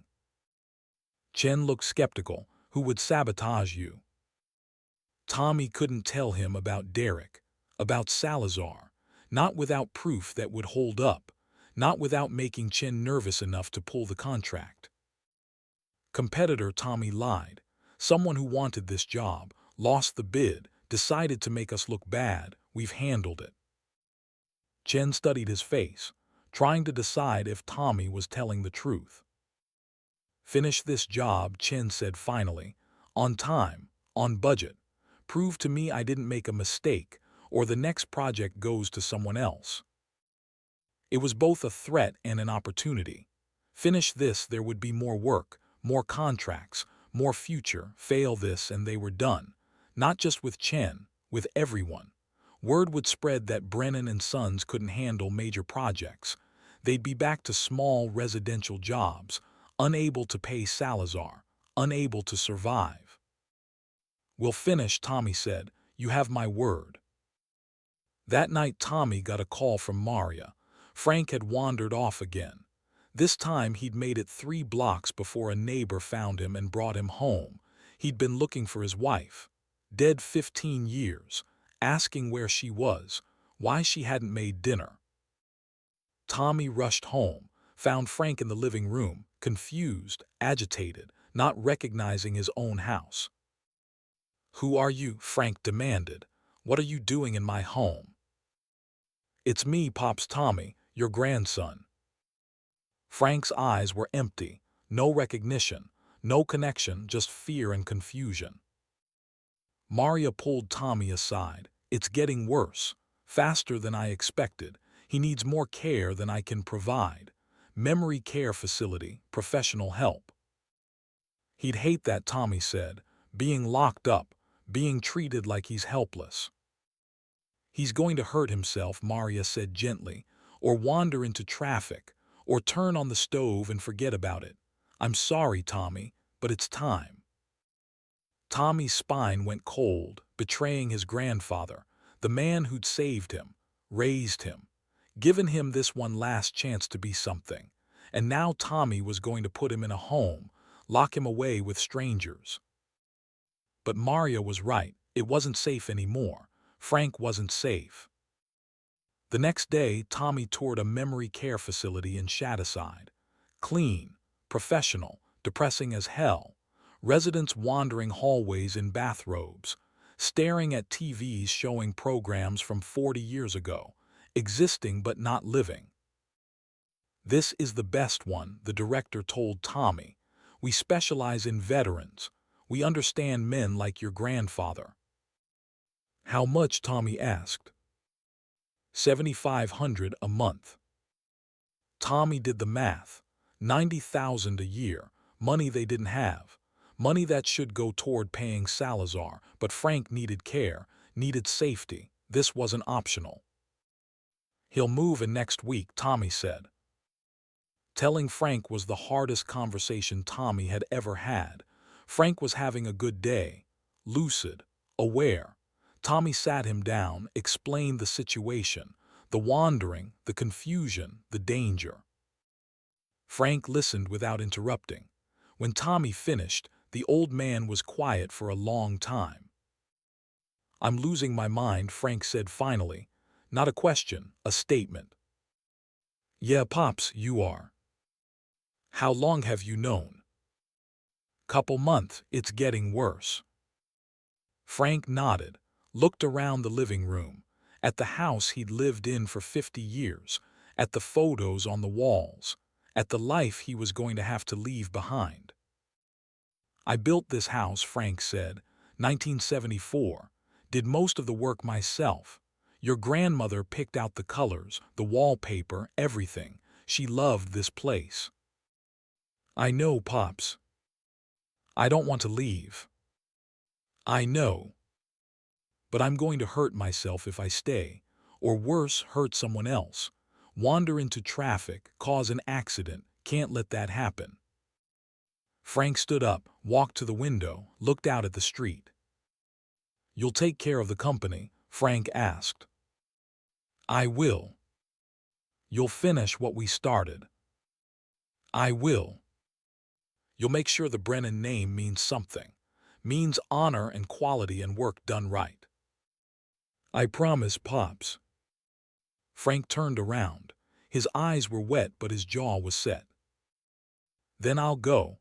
I'll go to this place. I'll let strangers take care of me, because you need to focus on the company, on saving what we built. Can't do that if you're worrying about me wandering off in my pajamas." Tommy's throat closed up, didn't try to hide the tears. "I'm sorry," he said. "I'm so sorry." "Don't be sorry," Frank said. "You showed up when I needed you. You worked hard. You learned the business. You became the man I always knew you could be. That's not nothing, Tommy. That's everything." They hugged, long and tight, father and son in all but blood. Tommy could feel his grandfather shaking, could feel the fear beneath the brave face. But Frank Brennan was a Marine, and Marines faced their fears head on. The move happened 3 days later. Tommy packed Frank's clothes, his photos, his medals from Vietnam, his wedding ring, the things that mattered, the things that might help him remember who he was when the memories got too fuzzy. The facility staff was kind, helped Frank settle in, showed him his room, small but clean, window overlooking a garden. They treated him with respect, called him Mr. Brennan, thanked him for his service. That night Tommy sat in the empty house on Chestnut Street. The house felt wrong without Frank in it. Too quiet, too big, like something essential had been removed and now it was just a building instead of a home. His phone buzzed, text from Connor. "Can I come stay with you this weekend? Mom says yes if you say yes." Tommy looked around the empty house, looked at his father's watch on his wrist, looked at the company truck keys on the counter, looked at his life, still messy, still uncertain, still one mistake away from total collapse. But he was still here, still fighting, still trying. He texted back, "Yes, I'd love that." The casino job hit day 75. Steel framework 70% complete, concrete floors going in, electrical rough in starting. They were still behind schedule but making up ground. Chen seemed satisfied. The crew was working like a machine, and for the first time in months, Tommy felt like they might actually pull this off. Then the accident happened.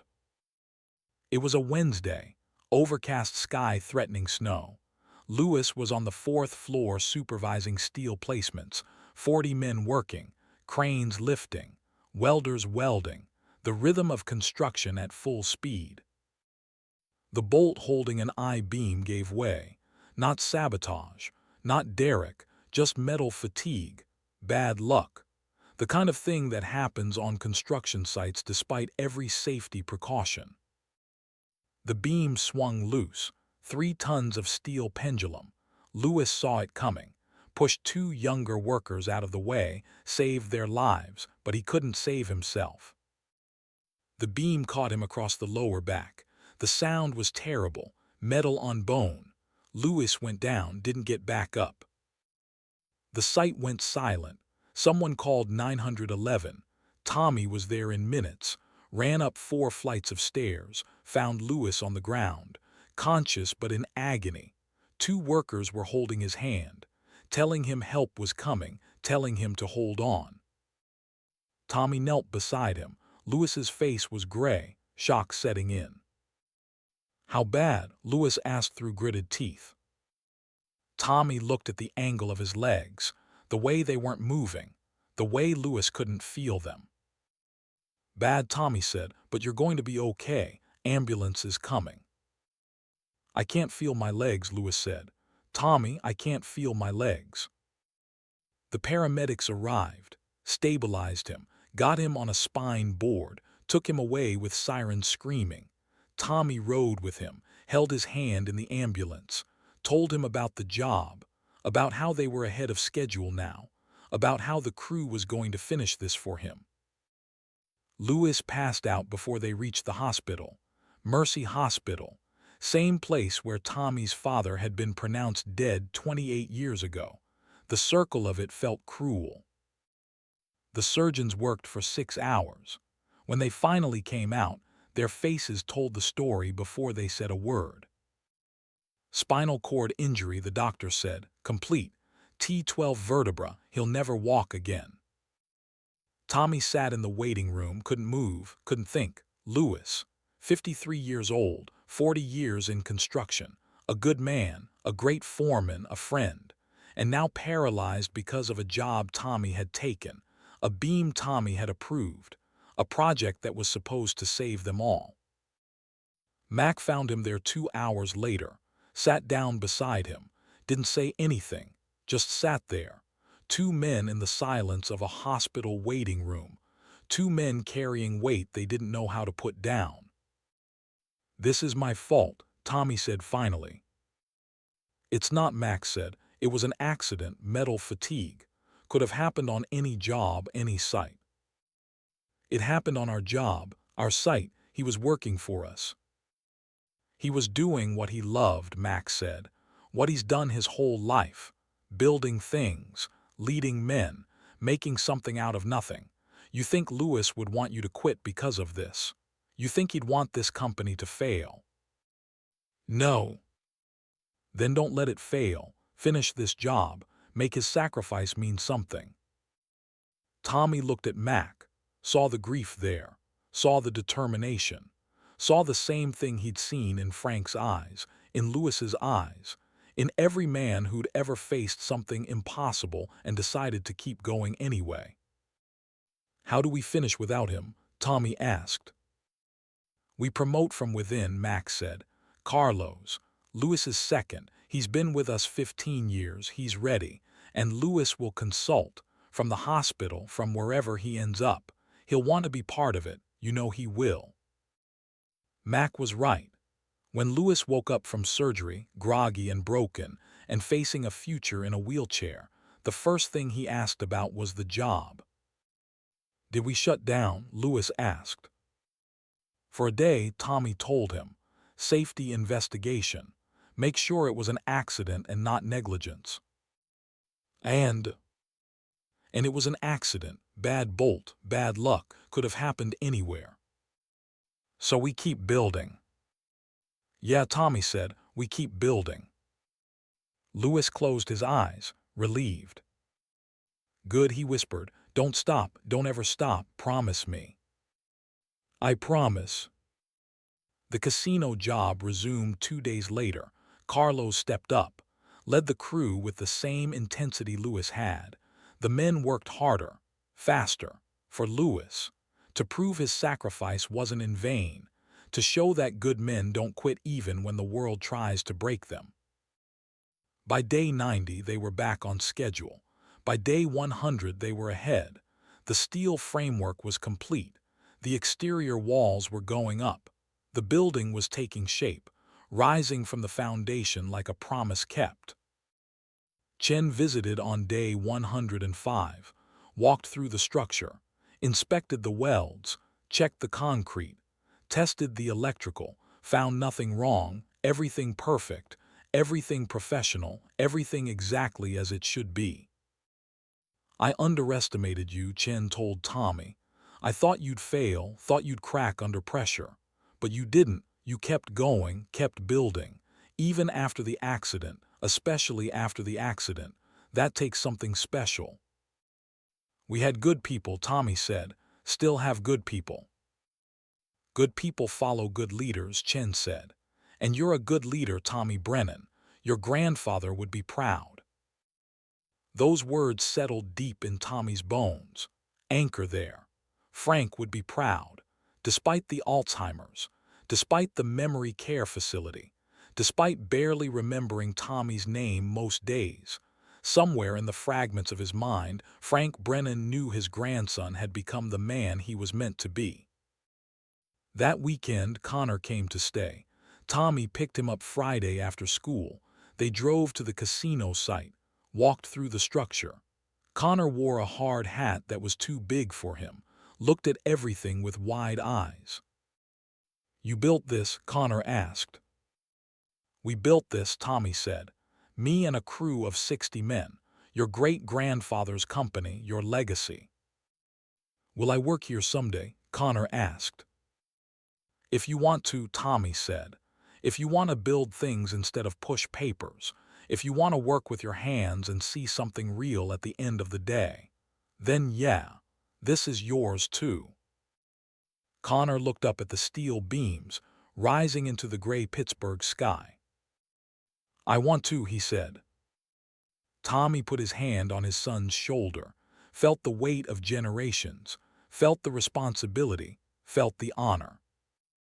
"Then I'll teach you," Tommy said. "Just like Pops taught me, just like his father taught him, the right way, work hard, do it right, never walk away from what you build." They spent the weekend together.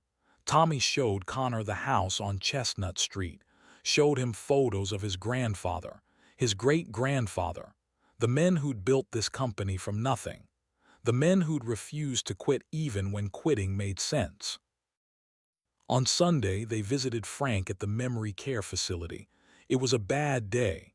Frank didn't recognize either of them, thought Tommy was a doctor, thought Connor was a nurse, asked when his wife was coming to take him home. But there was a moment, just one moment. Frank looked at Connor, really looked at him, something flickered in his eyes, recognition, connection, memory fighting through the fog. "You look like my son," Frank said to Connor. "He was a good boy, died too young, but he was good." Connor looked at Tommy, uncertain. "That was my dad," Tommy told Connor, "your grandfather, the one you never met." Frank nodded, still looking at Connor, still seeing something in the boy's face that brought back the past. "Tell him," Frank said, "tell him to finish what he starts. Tell him that's what we do, we don't quit." "I will," Connor said quietly, "I promise." Frank smiled. Then the moment passed, the fog rolled back in. He forgot who they were, went back to his confusion, his lost world, but that one moment had been enough. A bridge across generations, a passing of the torch. That night after Tommy dropped Connor home, he sat in his truck outside Jennifer's house, thought about everything that had happened in the last 4 months. The company saved, the casino job almost complete, his son back in his life, his grandfather cared for, Louis injured but alive, Derek helping instead of hurting, all the pieces slowly, painfully falling into place. But Salazar was still out there, still circling, still waiting for them to miss a payment, to show weakness, to give him an excuse to take everything. Tommy checked his phone, checked the company accounts. They were close, so close. Another 2 months and they'd have the money to pay Salazar in full. Another 2 months and they'd be free. 2 months, 60 days, 1,440 hours. He just had to keep everything together for 60 more days. His phone rang, unknown number. Tommy almost didn't answer, but something made him pick up. The voice on the other end was cold, familiar, terrifying. "Mr. Brennan, Victor Salazar, we need to talk about your payment schedule, about your future, about what happens when people try to play games with me." "I'm not playing games," Tommy said. "Your cousin has been very helpful," Salazar said, "telling you things, warning you, thinking he's protecting you. But did you really think I wouldn't find out?" Tommy's stomach turned to ice. "He told you nothing useful," Tommy said, "and he's done helping you." Salazar laughed, that same ugly sound from the video. "Nobody's done until I say they're done," Salazar said. "You've got 60 days to pay me $1.3 million. I'm not sure you're going to make it. In fact, I'm going to make sure you don't make it. Consider this your warning. The easy part is over. Now it gets hard." The line went dead. Tommy sat in his truck, engine running, heat blasting, but he felt cold all the way through. Salazar knew about Derek. which meant he knew they'd stop the sabotage, which meant he was going to escalate, do something bigger, something worse. The war wasn't over, it was just beginning. And Tommy had 60 days to win it. The arson happened on a Sunday night, 3 a.m. Tommy got the call from the security company's automated system. Fire detected at casino job site. Emergency services notified. He was out the door in 30 seconds, still in sweatpants and a t-shirt. Didn't bother with shoes that tied. Just pulled on work boots and ran. The drive from Chestnut Street to the North Shore took 12 minutes at that hour. Empty roads. Red lights ignored. Tommy's hands gripped the steering wheel so hard his knuckles went white. Please don't be bad. Please don't be catastrophic. Please let us survive this.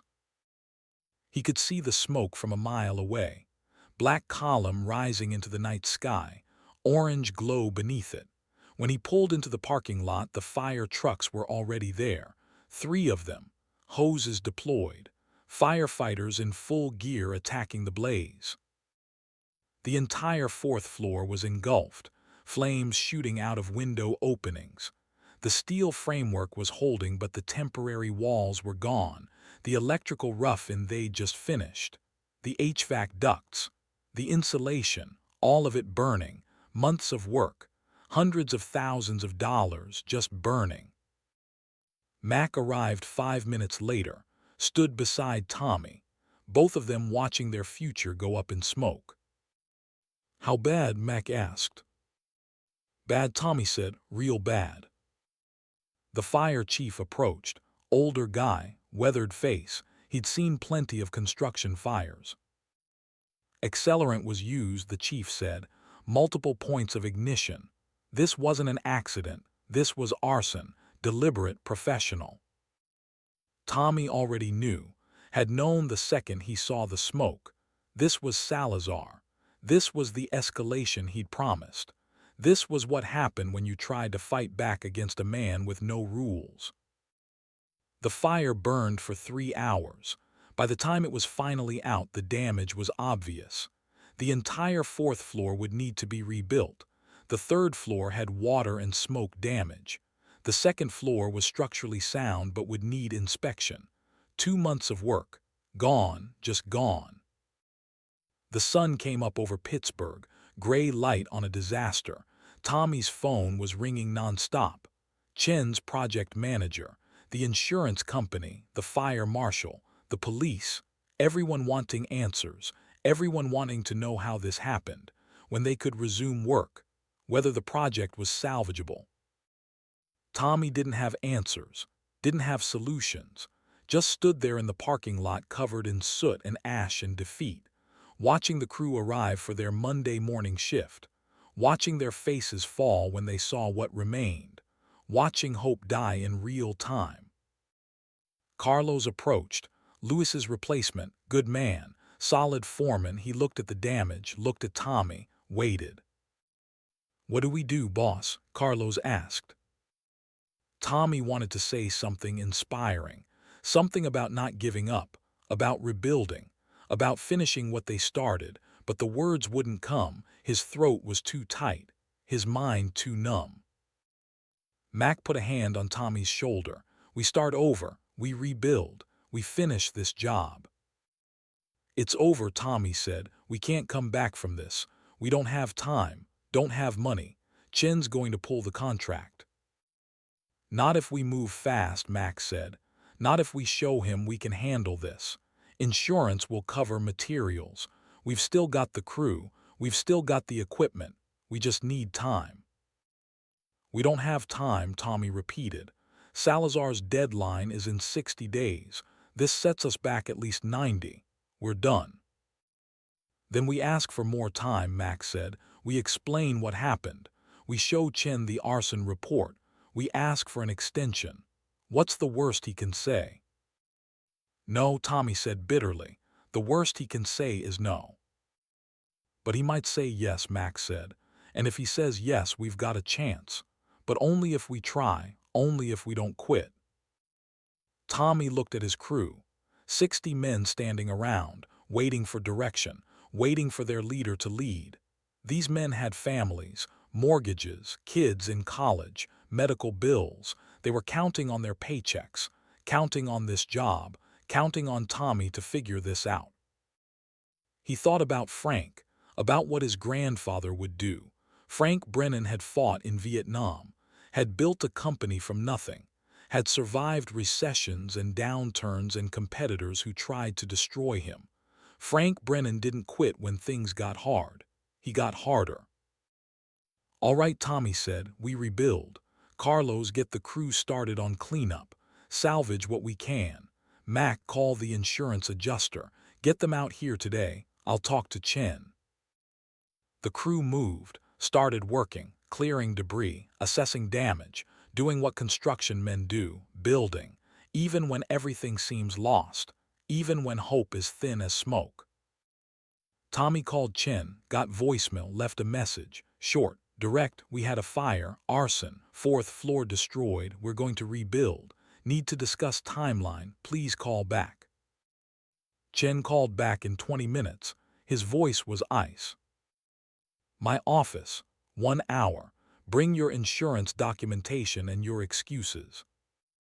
Tommy drove downtown, still in his work clothes, still covered in ash. Didn't have time to clean up. Didn't have time for anything except saving this contract, saving this company, saving everything. Chen's office felt colder than it had before. The view of Pittsburgh seemed mocking now. All those buildings standing tall, intact, successful, while Tommy's project burned. Chen sat behind his desk, didn't offer coffee, didn't offer sympathy, just looked at Tommy with those hard businessman eyes and waited.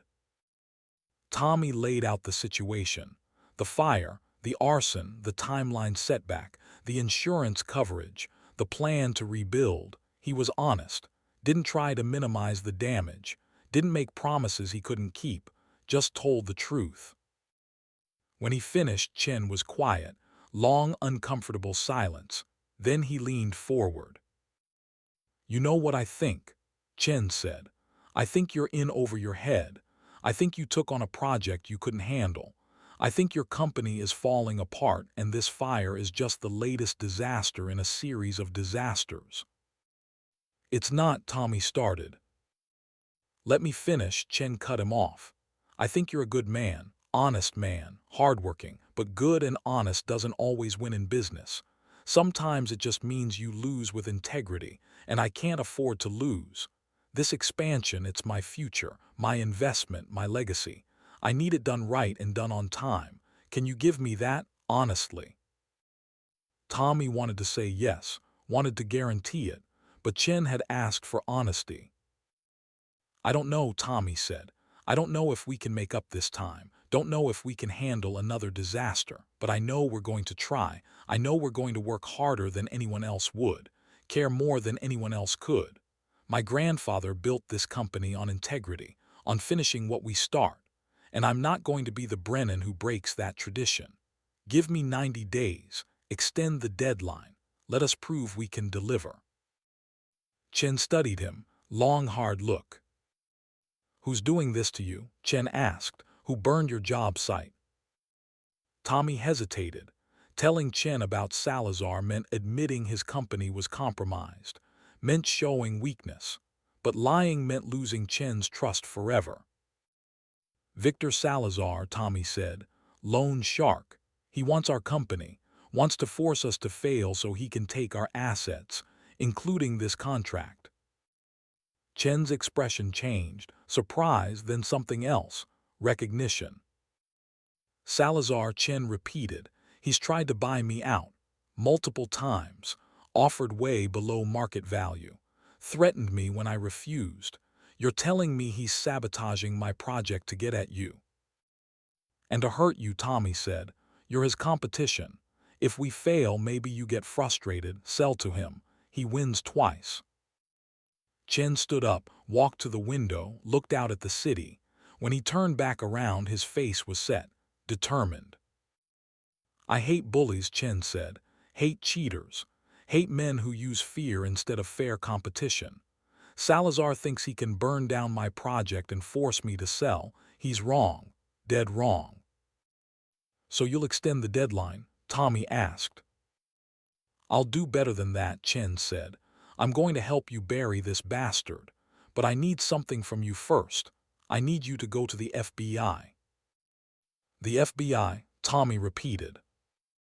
Arson on a federally bonded project, extortion, racketeering, that's federal territory. You've got evidence, the fire, the sabotage, your cousin's testimony. Use it. Let the FBI take Salazar down. Then we finish this project together. Tommy felt something shift. Chen wasn't just a client anymore. He was an ally, maybe even a friend. I'll make the call today, Tommy said. Good, Chen said. You've got your 90-day extension. But Tommy, no more disasters, no more fires, no more setbacks. Finish this job. Prove to me the Brennan name still means something.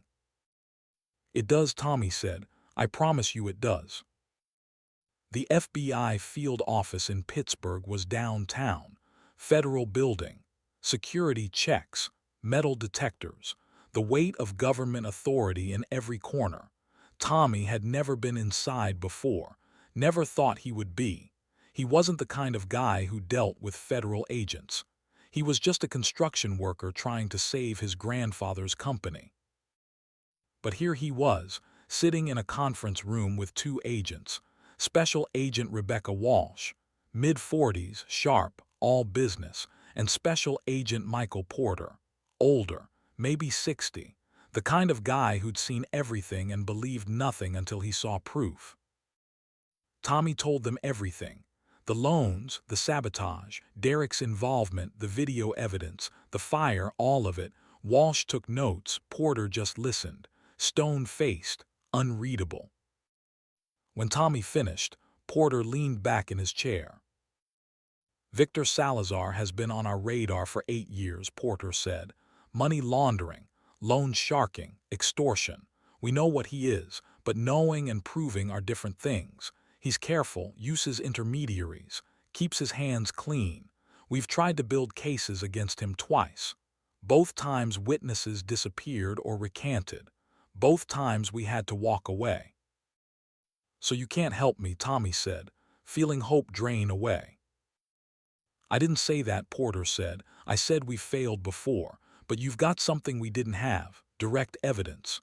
Video of him threatening your cousin, arson on a bonded federal project.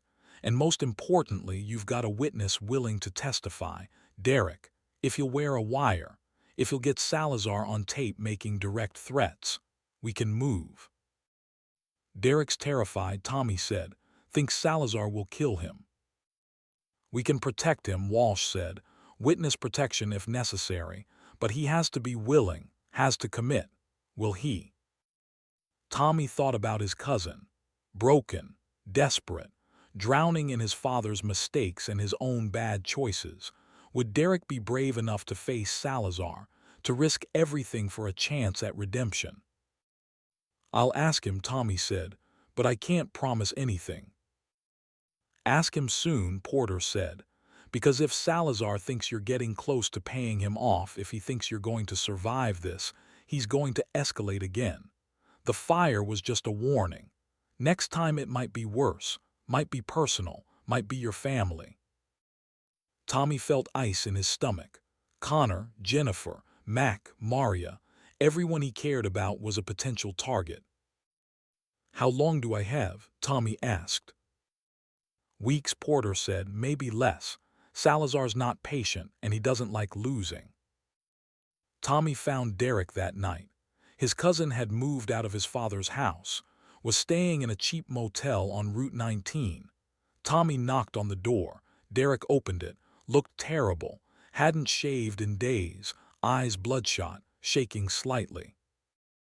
It's getting worse, isn't it? Derek said, the fire, that was him. Yeah, Tommy said, that was him. Derek let him in. The room smelled like stale pizza and desperation. Derek sat on the bed. Tommy stood by the window. FBI wants you to wear a wire, Tommy said. Get Salazar on tape. Threatening you. admitting to the arson, anything that proves he's running a criminal enterprise. "He'll kill me," Derek said. "You know he will. FBI says they can protect you. Witness protection. New identity. New life. Away from Pittsburgh. Away from your father. Away from all of this." Derek laughed. Bitter, broken, new life. Like I deserve a new life after what I did. After I almost got Lewis killed. After I burned down your job site. "You didn't burn it," Tommy said. "Salazar did. You were trying to help at the end, trying to warn me. That counts for something." "Does it?" Derek asked. "Does it really? Because I don't think it does. I think I'm just a coward who got in too deep and dragged everyone down with me."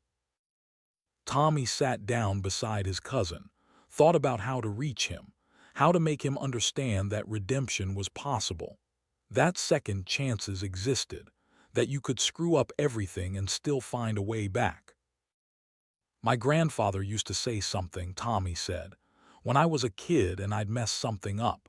He'd say there's no such thing as too broken, only unwilling to fix. You broke things, Derek, you made mistakes, but you're not too broken to fix. You're just scared. And that's okay, being scared is human, but letting fear stop you from doing the right thing, that's how you stay broken forever." Derek was quiet, staring at his hands, hands that had cut crane cables, hands that had sabotaged equipment, hands that had hurt people. "What if I do this and he kills me anyway?" Derek asked. "What if the FBI can't protect me? What if I end up dead in a ditch somewhere?" "Then at least you'll die trying to make things right," Tommy said. "At least you'll die fighting. Not running, not hiding, fighting." Derek looked up. His eyes were wet. "I'm not a Brennan," Derek said. "My father made sure of that. He chose money over family, chose easy over right. I'm his son, I'm just like him." "You're not," Tommy said firmly. "You're nothing like Rich, because Rich never felt guilty, never tried to make amends, never warned anyone or helped anyone. You did. You're trying. That makes you different. That makes you better." Derek wiped his eyes, took a shaky breath. "Okay," he said, "I'll do it. I'll wear the wire. I'll get you what you need." They set it up for Friday, 5 days away. FBI needed time to prep, to get the equipment ready, to brief Derek on what to say, how to act natural, how to get Salazar talking without seeming suspicious. Those 5 days were the longest of Tommy's life. The casino job was rebuilding. Insurance had approved the claim. Crews were working double shifts to make up time, but progress felt slow. Every day that passed was another day closer to Salazar's deadline, another day closer to losing everything. Tommy visited Frank twice that week. The memory care facility had become familiar, too familiar. The hallways, the smells, the other residents shuffling around in various stages of decline. Frank was having more bad days than good now. Didn't recognize Tommy most visits. Thought he was various people from the past. A foreman from the 70s. A supplier from the 80s. Sometimes even his own father. But Wednesday was a good day. Frank was lucid, sitting in the common room watching the news. When Tommy walked in, Frank's face lit up. "Tommy," he said, "good to see you, boy." They sat together, talked about the company, about the casino job, about Connor. Frank listened, asked good questions, gave solid advice. For an hour he was the man he used to be, sharp, wise, strong. Then the fog rolled back in. Frank's eyes went distant. He forgot where he was, started talking about Vietnam, about battles 50 years gone, about friends who died in rice paddies half a world away. Tommy held his hand. Let him talk. Let him remember, even if the memories were confused, even if they were from different decades mixed together. At least Frank was remembering something. At least he wasn't completely lost. When Tommy left, Frank grabbed his wrist, sudden, strong, his eyes focused for just a moment. "Finish it," Frank said. Whatever you're doing, whatever it takes, finish it. I will, Pops, Tommy promised. I will. Friday came. Derek met with the FBI in the morning.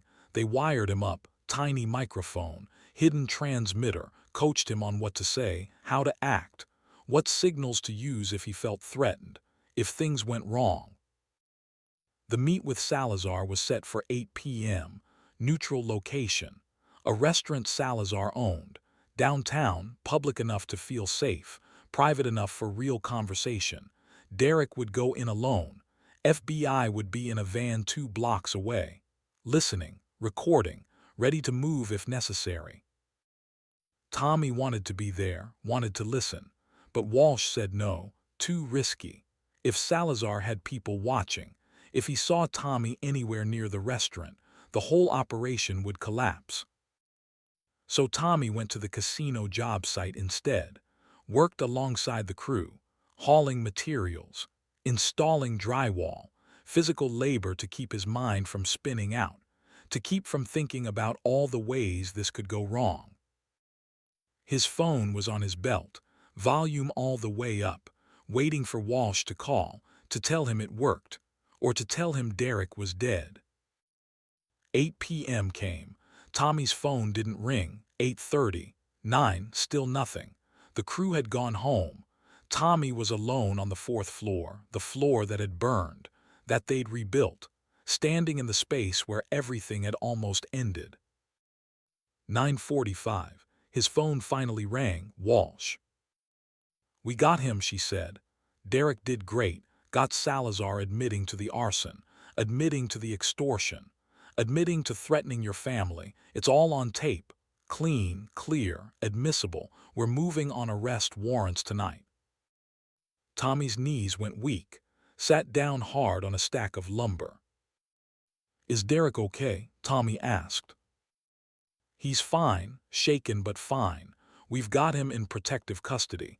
Salazar doesn't know anything yet, thinks the meeting went normal.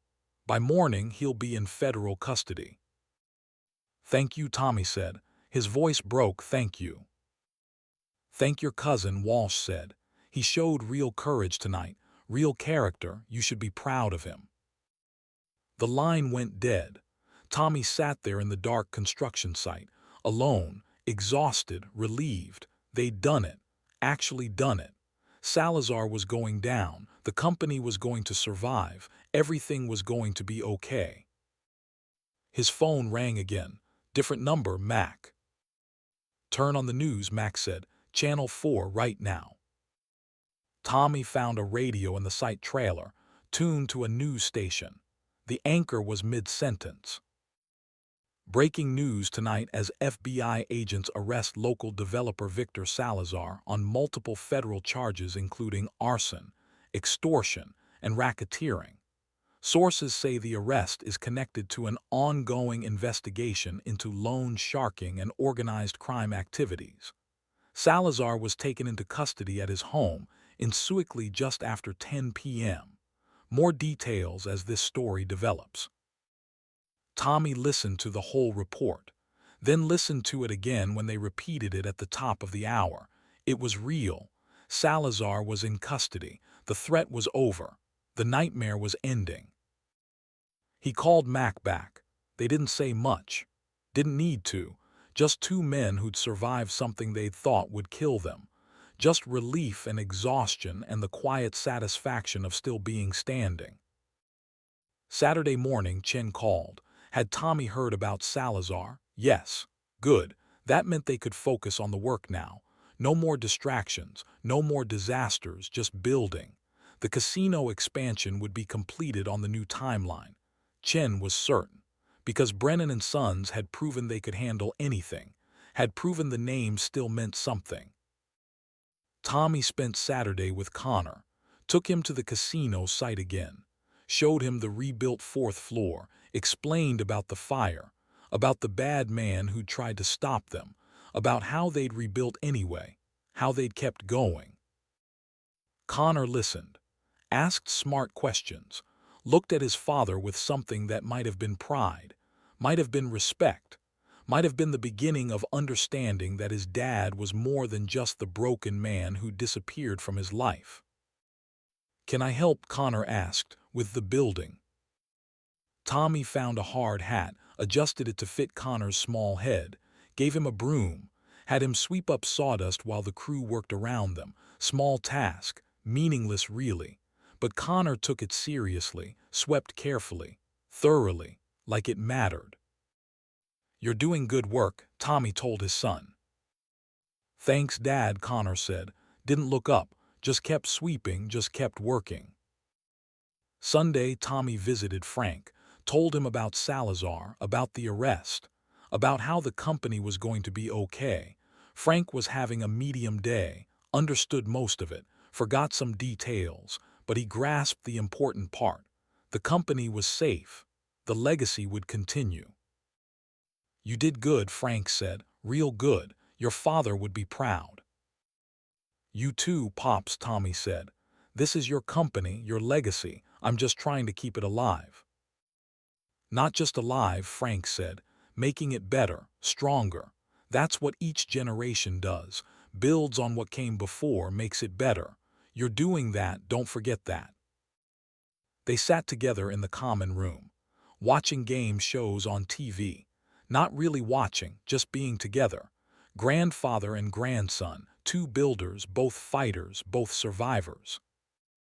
Frank fell asleep in his chair. Tommy covered him with a blanket, kissed his forehead, left him there sleeping peacefully. Didn't know if Frank would remember this visit tomorrow, probably not, but it didn't matter. Tommy would remember every moment with his grandfather, every lesson, every word, every example of what it meant to be a man worth becoming.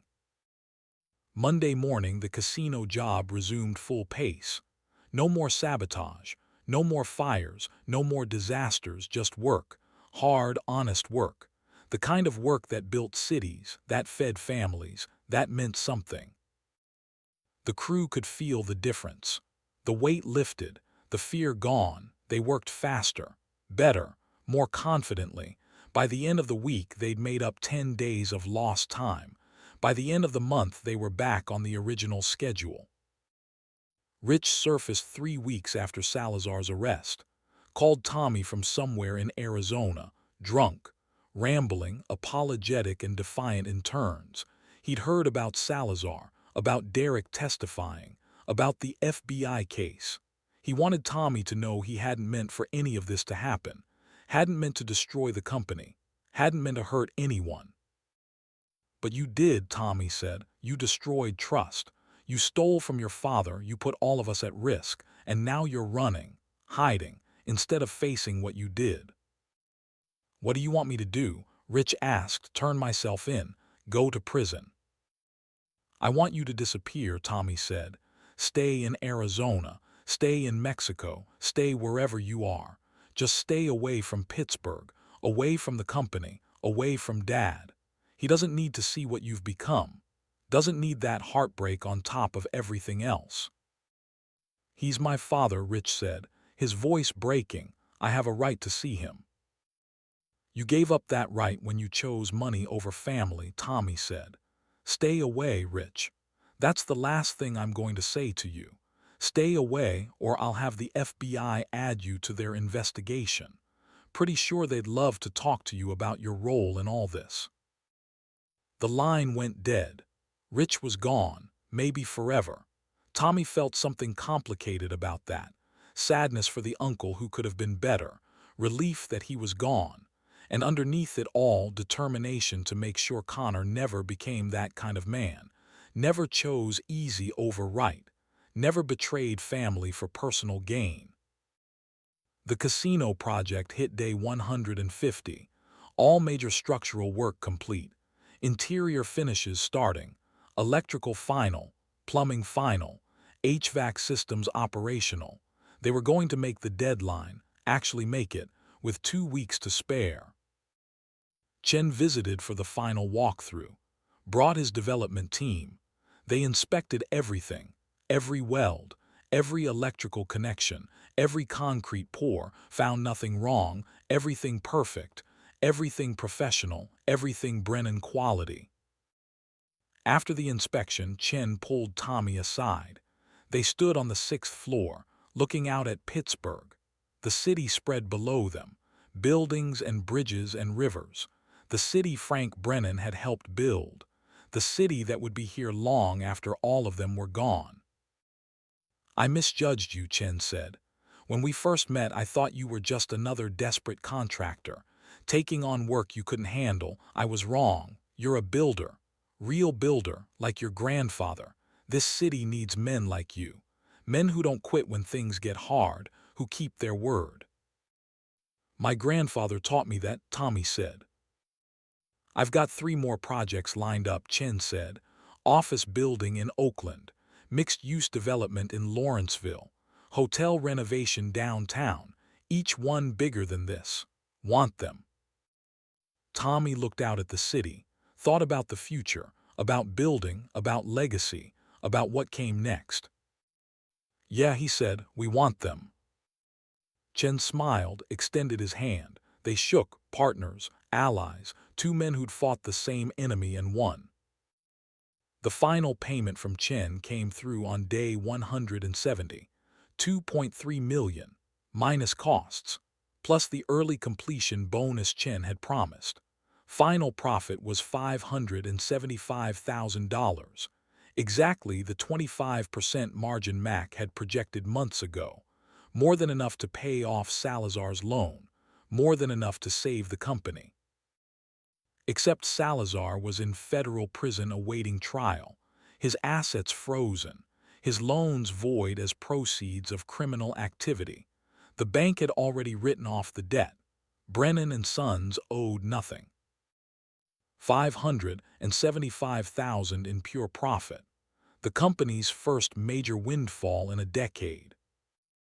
Tommy called a company meeting, all 60 employees, plus Lewis in his wheelchair, plus Mac, plus the office staff. Everyone who'd worked to make this happen, everyone who'd believed when belief was hard.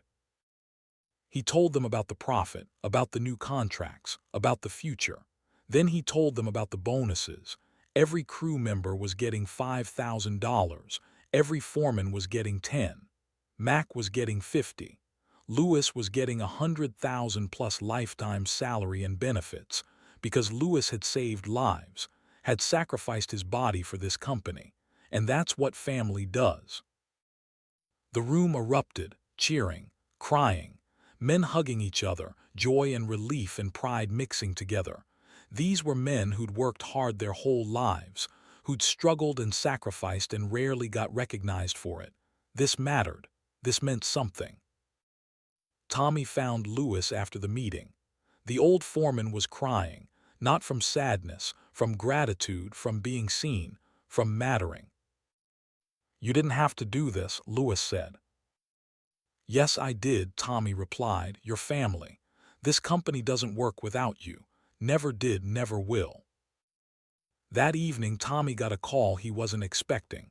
Sarah, Frank's daughter, Tommy's aunt, the one who'd driven in from Oregon for Thanksgiving, the one who'd stayed neutral during the Will drama.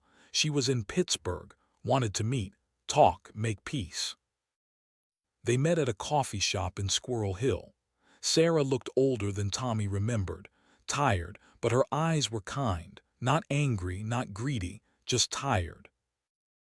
"I heard about what you did," Sarah said, "saving the company, taking down Salazar, keeping my father's legacy alive. I wanted to apologize for not doing more, for letting Rich poison everything, for not standing up when it mattered." "You did stand up," Tommy said. "At Thanksgiving, you supported Pops when he needed it." "Not enough," Sarah said. "I should have done more, should have helped you fight. Instead, I stayed quiet, stayed safe, and I'm sorry for that." Tommy looked at his aunt, saw genuine regret there, genuine desire to make amends. "What about your siblings?" Tommy asked. "Are they still angry?" Sarah shook her head. "Patricia called me last week. She's embarrassed, ashamed. She knows Rich manipulated all of us, used our fears against us. She's not ready to apologize yet, but she's getting there. And Michael, he asked me to tell you he was wrong about everything. He's proud of what you've done." Tommy felt something loosen in his chest. The family wasn't completely broken. Some pieces could still be salvaged. "Tell them they're welcome to visit Pops," Tommy said. "Anytime. He may not remember them most days, but he deserves to have family around. All of us. Even after what they did." "Especially after what they did," Tommy said. "Pops taught me that family isn't perfect. Family is messy and complicated and sometimes painful, but you don't walk away. You work through it. You forgive. You move forward." Sarah smiled, tears in her eyes. "You sound like him, like my father. He always said that. Family is worth fighting for." They talked for another hour about Frank, about the old days, about what the company meant, about legacy and responsibility and second chances. When they parted, Sarah hugged him. Tight, real. "You're a good man, Tommy Brennan," she said. "Your grandfather chose right." That night Tommy took Connor and Jennifer to dinner. Nice restaurant. The kind of place Tommy couldn't have afforded 6 months ago. He told them about the bonuses, about the new contracts, about the future. Jennifer listened, smiled, looked at him like she used to, before everything fell apart, before he became someone she couldn't trust. "You did it," she said. "You actually did it." "We did it," Tommy corrected. "You kept Connor safe, kept him stable, taught him what matters. I was just trying to live up to that." Connor looked between his parents, 8 years old and already wise enough to understand that something was healing, something was coming back together. "Are you going to get back together?" Connor asked. The question children ask when they sense possibility. Tommy and Jennifer looked at each other. Long, complicated look. History and hurt and hope all mixed up. "We'll see," Jennifer said. "Your father's doing good work, being a good man. We'll see where it goes." That was enough for now. That was enough. Sunday, Tommy visited Frank, brought photos of the completed casino, showed his grandfather what they'd built, what the Brennan name had accomplished. Frank was having a terrible day, barely conscious, didn't recognize the photos, didn't recognize Tommy. But somewhere in the fog, somewhere in the fragments of his mind, maybe he understood. Maybe he knew. Maybe some part of Frank Brennan, Marine and builder and father and grandfather, knew that his legacy was secure. Tommy sat with him for an hour, held his hand, told him stories about the job, about Connor, about the company. Didn't know if Frank heard any of it. Didn't matter. Some things you do because they matter, because they're right, not because they get results. When Tommy left, the nurse stopped him in the hallway. Maria. She'd been taking care of Frank for months now, had become part of the story somehow, part of the family. "He talks about you," Maria said. "On his good days, talks about how proud he is, how you saved everything, wanted you to know that." "Thank you," Tommy said, "for taking care of him, for being here." She smiled, touched his arm. "Gentle, familiar, that's what I do. Take care of people. Seems like you're pretty good at it too. Taking care of people, your crew, your family, your grandfather, that's rare, you know. Men who build things and take care of people. Most choose one or the other. You're doing both."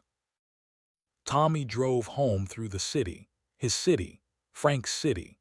The city 3 generations of Brennan men had helped build. Past the job sites. Past the buildings with Brennan and Sons signs. Past the neighborhoods where their work stood solid and proud. He thought about his father, about how Frank Jr. would have handled all this. Would have been proud. Would have fought just as hard. Would have kept his word. He thought about Frank, about the man who'd saved him, who'd given him this one last chance to be something, to mean something. He thought about Connor, about the boy who was becoming a man, who was learning what it meant to carry the name, to honor it, to build instead of destroy. 3 generations, past, present, and future, all connected, all building, all keeping their word. Tommy pulled into the driveway of the house on Chestnut Street. His house now. The house where he'd been raised, where his father had lived, where Frank had built a life and a family and a legacy. He sat in his truck for a moment, engine off, just being still, being grateful, being proud. He'd done it, actually done it. Saved the company, protected his family, earned his son's respect, proven the Brennan name still meant something. Tomorrow there would be more work, more jobs, more challenges.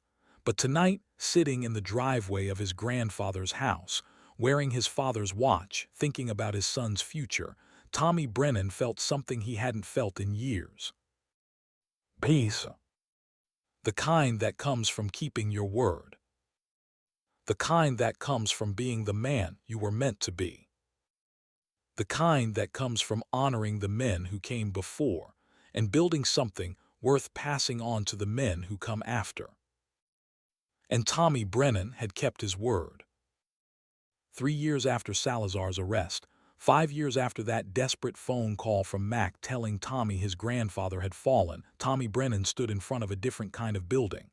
Not a casino, not a commercial project, not something built for profit or business. This was personal. The Frank Brennan Veterans Training Center, 50,000 square feet of workshop space, classrooms, and hands-on facilities. A place where veterans could learn construction trades, get certifications, find purpose after service, find a way back to civilian life through building things. The ribbon cutting was on a Tuesday in October, perfect autumn day. The kind of weather Frank had always loved, cool enough to work hard without sweating through your shirt, warm enough that the sunshine felt like a blessing. 200 people showed up. Veterans, local politicians, business owners, news cameras, and Connor, now 11 years old, standing beside his father wearing a suit that was already getting too small. Tommy held the oversized scissors, looked at the ribbon stretched across the entrance. Red, white, and blue, patriotic and obvious but somehow right. Frank would have rolled his eyes at the ceremony, would have said just open the damn doors and get to work. But he also would have understood, would have known that some things deserve recognition, deserve celebration, deserve to be marked as important. The mayor gave a speech, talked about economic development and workforce training and community partnerships, all the political words that meant something but also meant nothing. Then Lewis spoke, rolled his wheelchair up to the podium, took the microphone. His voice was strong, clear. No hint of the bitterness he could have carried, should have carried after losing the ability to walk, after sacrificing his body for a job that wasn't even his company. This building exists because a man named Frank Brennan believed in second chances, Lewis said. Believed that good men sometimes lose their way but can find it again through honest work, through building something real, through doing what they said they'd do. Tommy Brennan learned that lesson, lived that lesson. And now he's passing it on, to veterans who need purpose, to young men who need direction, to anyone willing to work hard and learn a trade. This isn't just a training center, it's hope. Built with steel and concrete, and the kind of integrity that's getting rare in this world. The crowd applauded. Tommy's throat tightened. The weight of what this meant pressed against his ribs.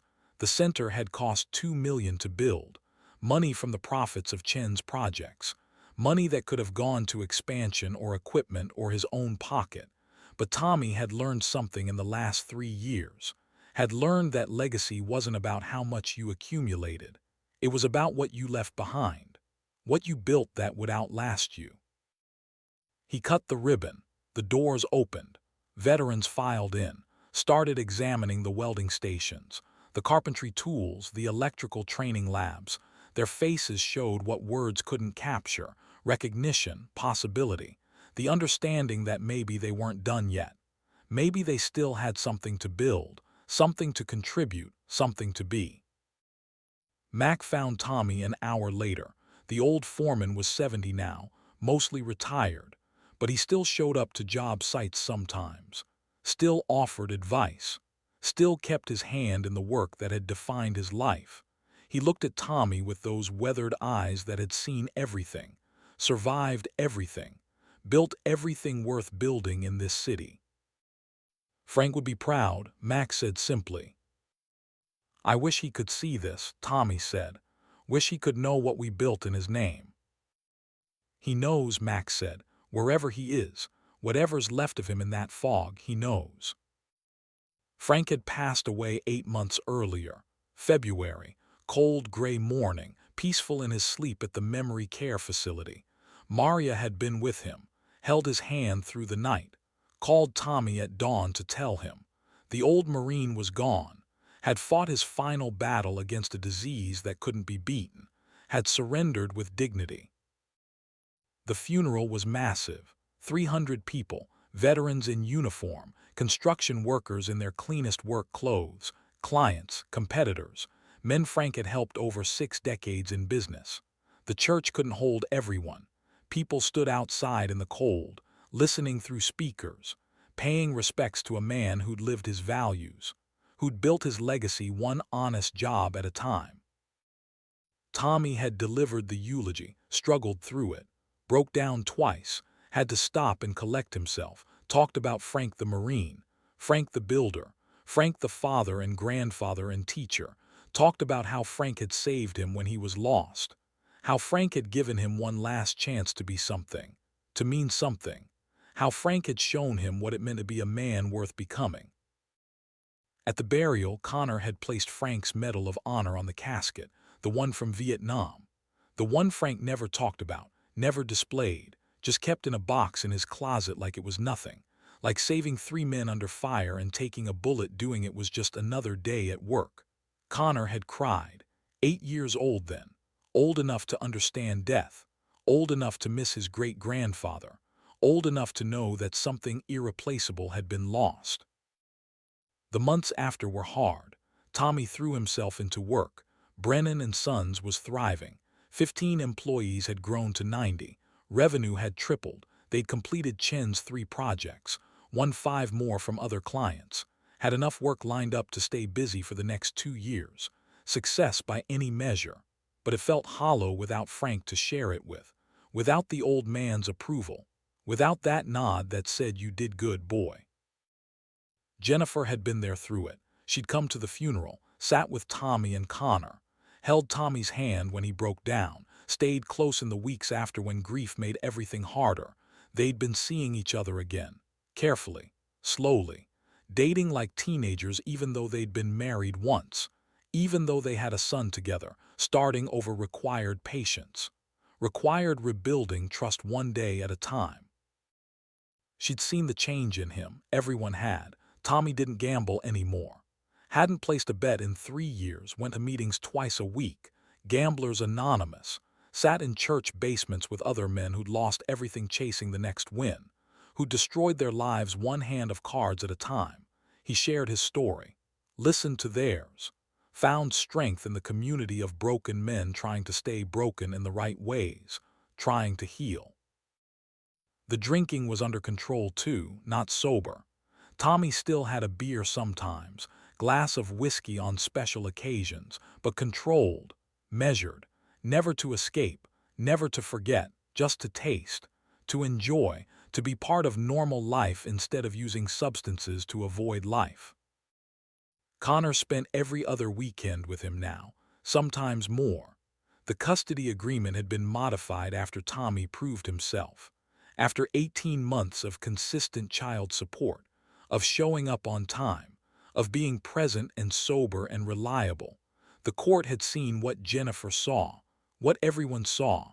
Tommy Brennan had become the man he was always capable of being. Father and son had their routines. Saturday mornings at job sites, Tommy teaching Connor to read blueprints, to measure twice and cut once, to understand that building required precision, required patience, required respecting the materials and the process. Connor was good at it, had the same hands as his father and grandfather, the same eye for seeing how things fit together, the same satisfaction from making something real. Sunday mornings they visited Frank's grave, Oakland Cemetery up on the hill overlooking the city.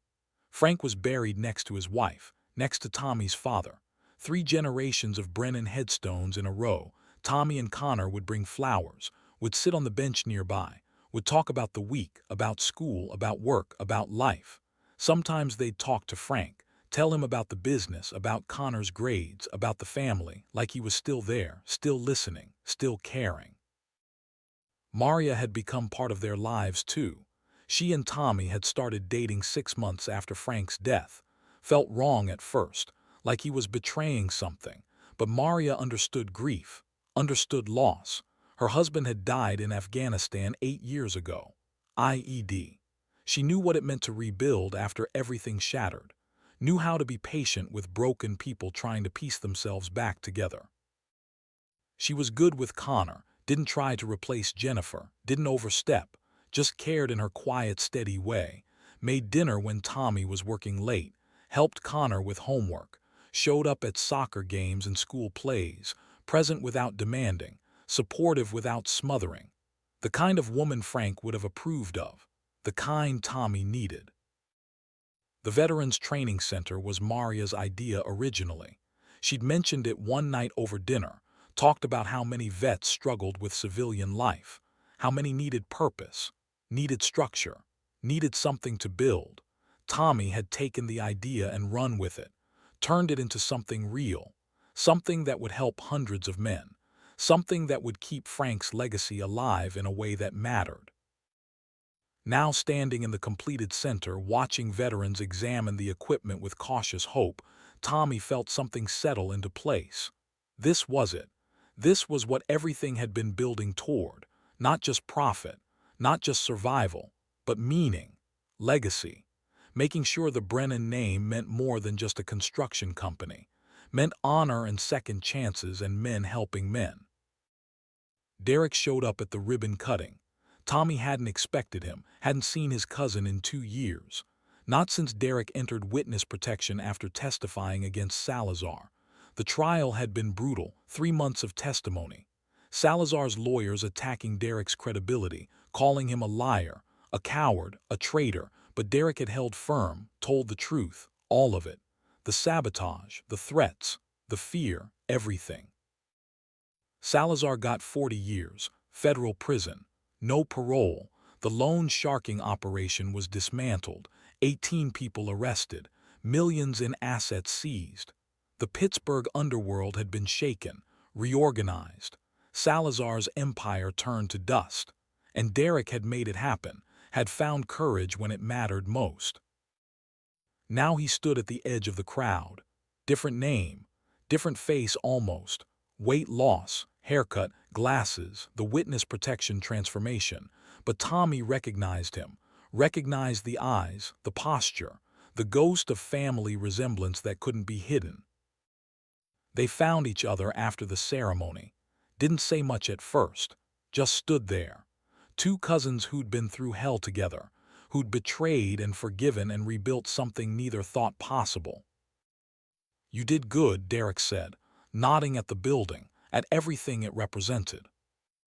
"We did good," Tommy corrected.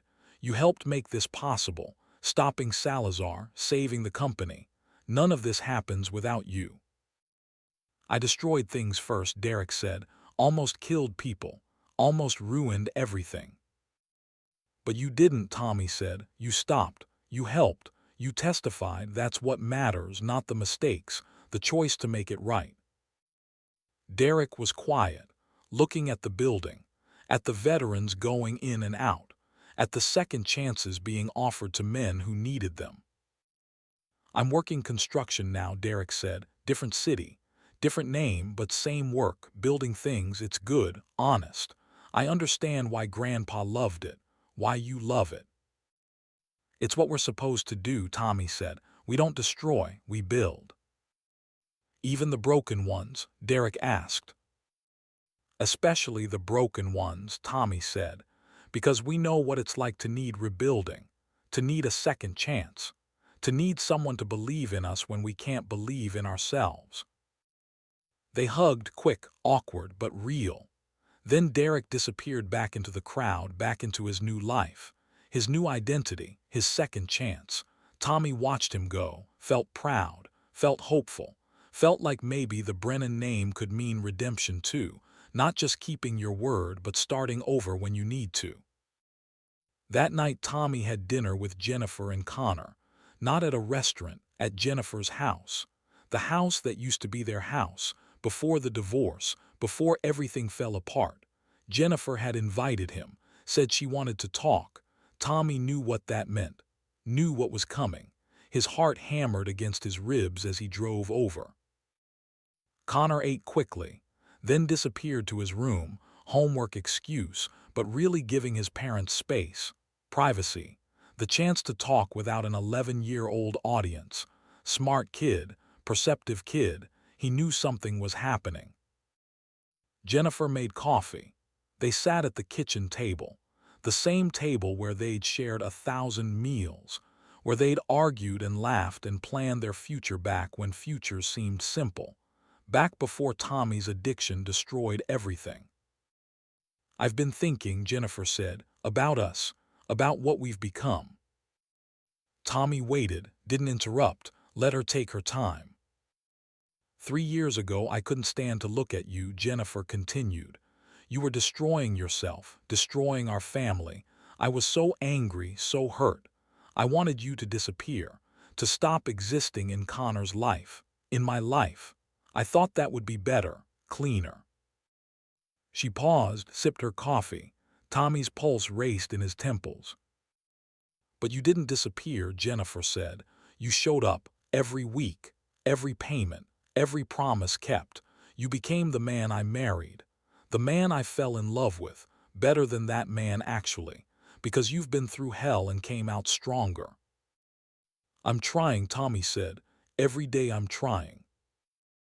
"I know," Jennifer said. "I see it. Connor sees it. Everyone sees it. And I've been thinking maybe we shouldn't keep trying separately. Maybe we should try together." Tommy's vision blurred with tears, didn't try to hide them.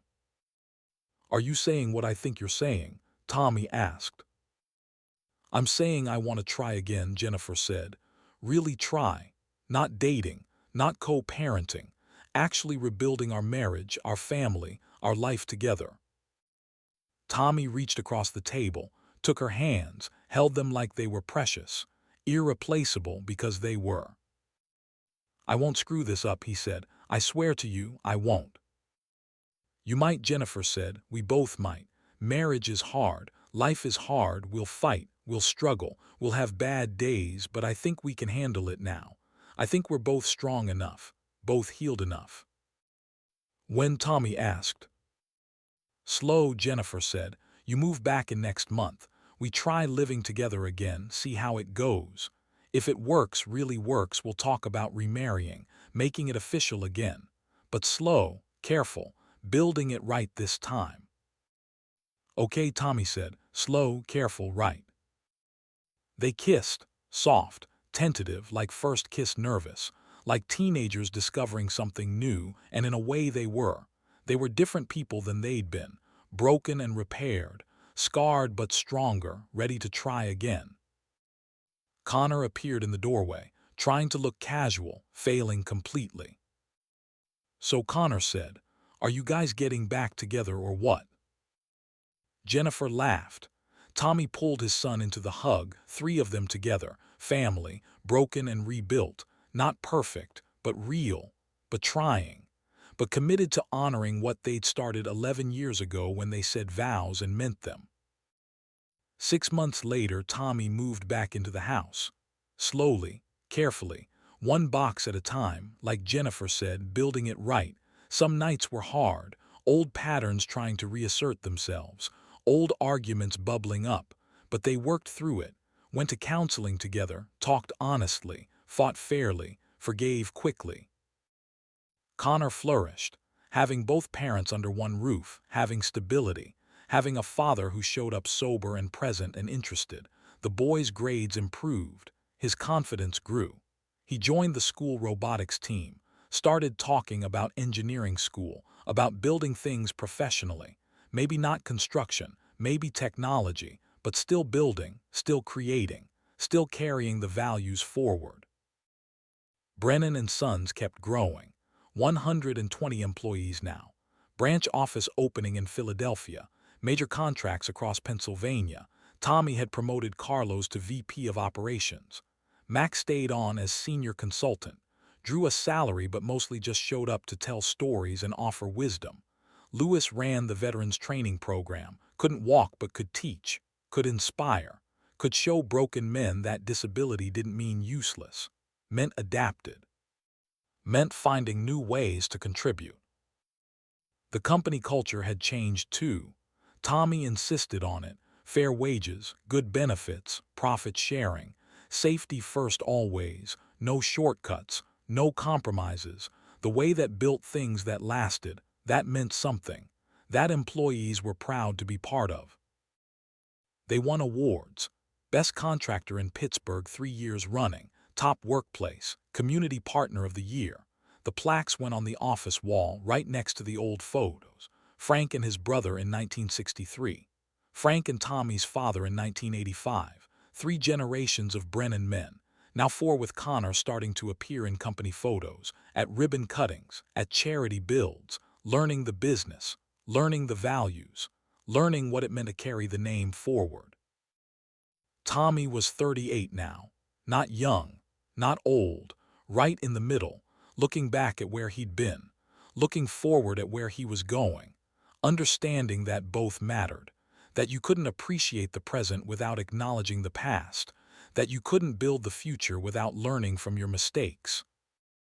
He still went to GA meetings, still shared his story.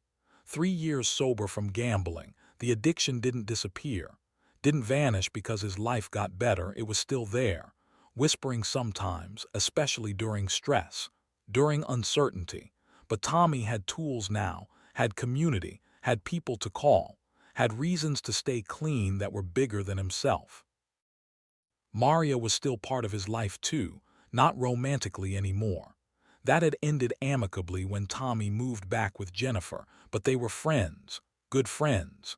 She still worked at the memory care facility, still took care of veterans with dementia and Alzheimer's, still showed up to company events, to Connor's birthday parties, part of the extended family, part of the story. On the 3-year anniversary of Frank's death, Tommy organized something special. A memorial build, 20 veterans from the training center, 30 employees from Brennan and Sons. One day, building a house for a disabled vet, wall raising to roof in 12 hours, the kind of build that required coordination, required teamwork, required everyone working together toward something bigger than themselves. Connor participated, 11 years old and hammering nails beside grown men, getting calluses, getting dirty, learning what his father and great-grandfather had known, that there was dignity in physical labor, honor in building things, satisfaction in seeing something rise from nothing because you made it happen. They finished at dusk. The house wasn't complete, would need weeks more work, but the frame was up, the roof was on, the bones were solid. The veteran who'd receive it showed up at the end, saw what they'd built, broke down crying, couldn't believe 50 people had given their Saturday to build him shelter, to give him hope, to show him he mattered. Tommy stood back, watched the man thank his crew, watched veterans and construction workers standing together, brothers, not by blood but by shared values, by commitment to something bigger, by understanding that real men build things, real men help each other, real men keep their word. That night, lying in bed next to Jennifer, Tommy thought about Frank, about all the lessons, all the wisdom, all the second chances. Frank had saved him when saving seemed impossible, had believed in him when belief wasn't rational, had given him the company, the legacy, the opportunity to become something. And Tommy had done it, had become the man Frank believed he could be, had saved the company, expanded it, made it better, had reconciled with his family, raised his son right, built things that would outlast him, left a legacy that meant more than money, meant character, meant integrity, meant Brennan. "You okay?" Jennifer asked, sensing his thoughts. "Yeah," Tommy said, just thinking about Pops, about everything he gave me. He'd be proud, Jennifer said, of the company, of the training center, of you, of the man you've become. I hope so, Tommy said. I know so, Jennifer said, because I'm proud. Connor's proud. Everyone who knows your story is proud. You took the worst moment of your life and turned it into something beautiful. That's rare. That's special. Tommy pulled her close, held her, grateful, humbled, blessed beyond anything he deserved. 2 years later, Brennan and Sons celebrated its 60th anniversary. 6 decades in business, 3 generations of builders, thousands of projects completed. The celebration was at the Veterans Training Center. Full circle. The building Tommy had constructed in Frank's memory now hosting the party honoring Frank's legacy. 300 people attended, current employees, retired workers, clients, competitors who'd become friends. Lewis gave a speech from his wheelchair. Mac gave a speech leaning on his cane. Chen gave a speech praising the company's integrity. The mayor declared it Brennan and Sons Day in Pittsburgh. Proclamation and everything. Tommy stood at the podium last, looked out at the crowd, saw Connor sitting front row, 13 now, already as tall as his father, Jennifer beside him holding Tommy's hand, wearing her wedding ring again. They'd remarried 6 months earlier. Small ceremony, just family and close friends, starting over officially, building it right. Tommy thought about what to say, had prepared remarks. But standing there looking at everyone who'd been part of this story, the prepared words felt wrong, felt insufficient. So he spoke from his heart instead. 60 years ago, my grandfather and his brother started this company with nothing but tools and determination, Tommy said. They built it on a simple principle. Do good work, treat people right, keep your word. That principle carried this company through recessions and hardships and challenges that would have destroyed lesser operations, because it wasn't just a business principle. It was a life principle, a code. He paused, gathered himself. 10 years ago I was lost, Tommy continued, addicted to gambling, divorced, estranged from my son, working dead-end jobs and destroying everything I touched. Then my grandfather fell off scaffolding, called me home, gave me one last chance to be something, to mean something, to prove the Brennan name was more than just a business. It was a promise, a commitment to being men worth becoming. People were listening, really listening. You could hear the silence. I almost failed, Tommy said, almost destroyed what 3 generations built. But my grandfather taught me something. He taught me that failure isn't falling down, it's staying down. We get back up, we keep our word, we don't quit, ever. He looked at Connor, at his son sitting proud and straight, listening, learning, becoming. Now I'm teaching my son the same lesson, Tommy said, showing him what it means to build things, to honor your commitments, to respect the men who came before by being better than they were, by taking what they built and making it stronger. That's legacy. Not money, not buildings, but values passed down, character modeled, honor maintained. The room erupted in applause, standing ovation. Tommy stepped down from the podium, was immediately surrounded by people, thanking him, congratulating him, sharing their own stories of second chances, of redemption, of becoming better men through honest work. Connor found him in the crowd, hugged him tight, real. That was good, Dad, Connor said, really good. Thanks, buddy, Tommy said. Someday you'll be giving that speech, talking about the 4th generation, about what you built, about how you carried it forward. Connor looked serious, thoughtful beyond his years. I will, Connor said, I promise. That's what we do, we keep our promises. Tommy's heart swelled, pride and hope and gratitude mixing together. His son understood, really understood. The legacy was secure. The values would continue. The Brennan name would mean something long after Tommy was gone. That night after everyone had left, after the cleanup was done, Tommy drove to Oakland Cemetery, brought a bottle of whiskey, the good stuff, Frank's favorite, sat on the bench near the graves, poured 2 glasses, set one on Frank's headstone, kept one for himself. "We did it, Pops," Tommy said to the stone, to the man buried beneath, to the memory that stayed alive. "We saved the company, built it bigger than you ever dreamed, and I'm teaching Connor, passing it on, making sure everything you worked for means something." The night was quiet, cool October air, stars overhead, the city lights of Pittsburgh spread out below, the city Frank had helped build, the city that would remember him, that would remember all the Brennan men who'd given their sweat and skill to making it strong.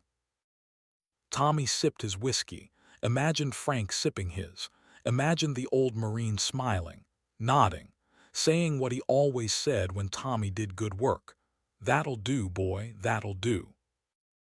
A figure approached through the darkness. Jennifer. She'd followed him, knew where he'd be, knew he needed this moment, this connection, this conversation with a ghost. She sat beside him, took his hand. "He'd be proud," Jennifer said. "I know," Tommy said. "I finally know." They sat together in the cemetery, husband and wife, partners, survivors, looking at the graves of men who'd built things, who'd lived with honor, who'd kept their word.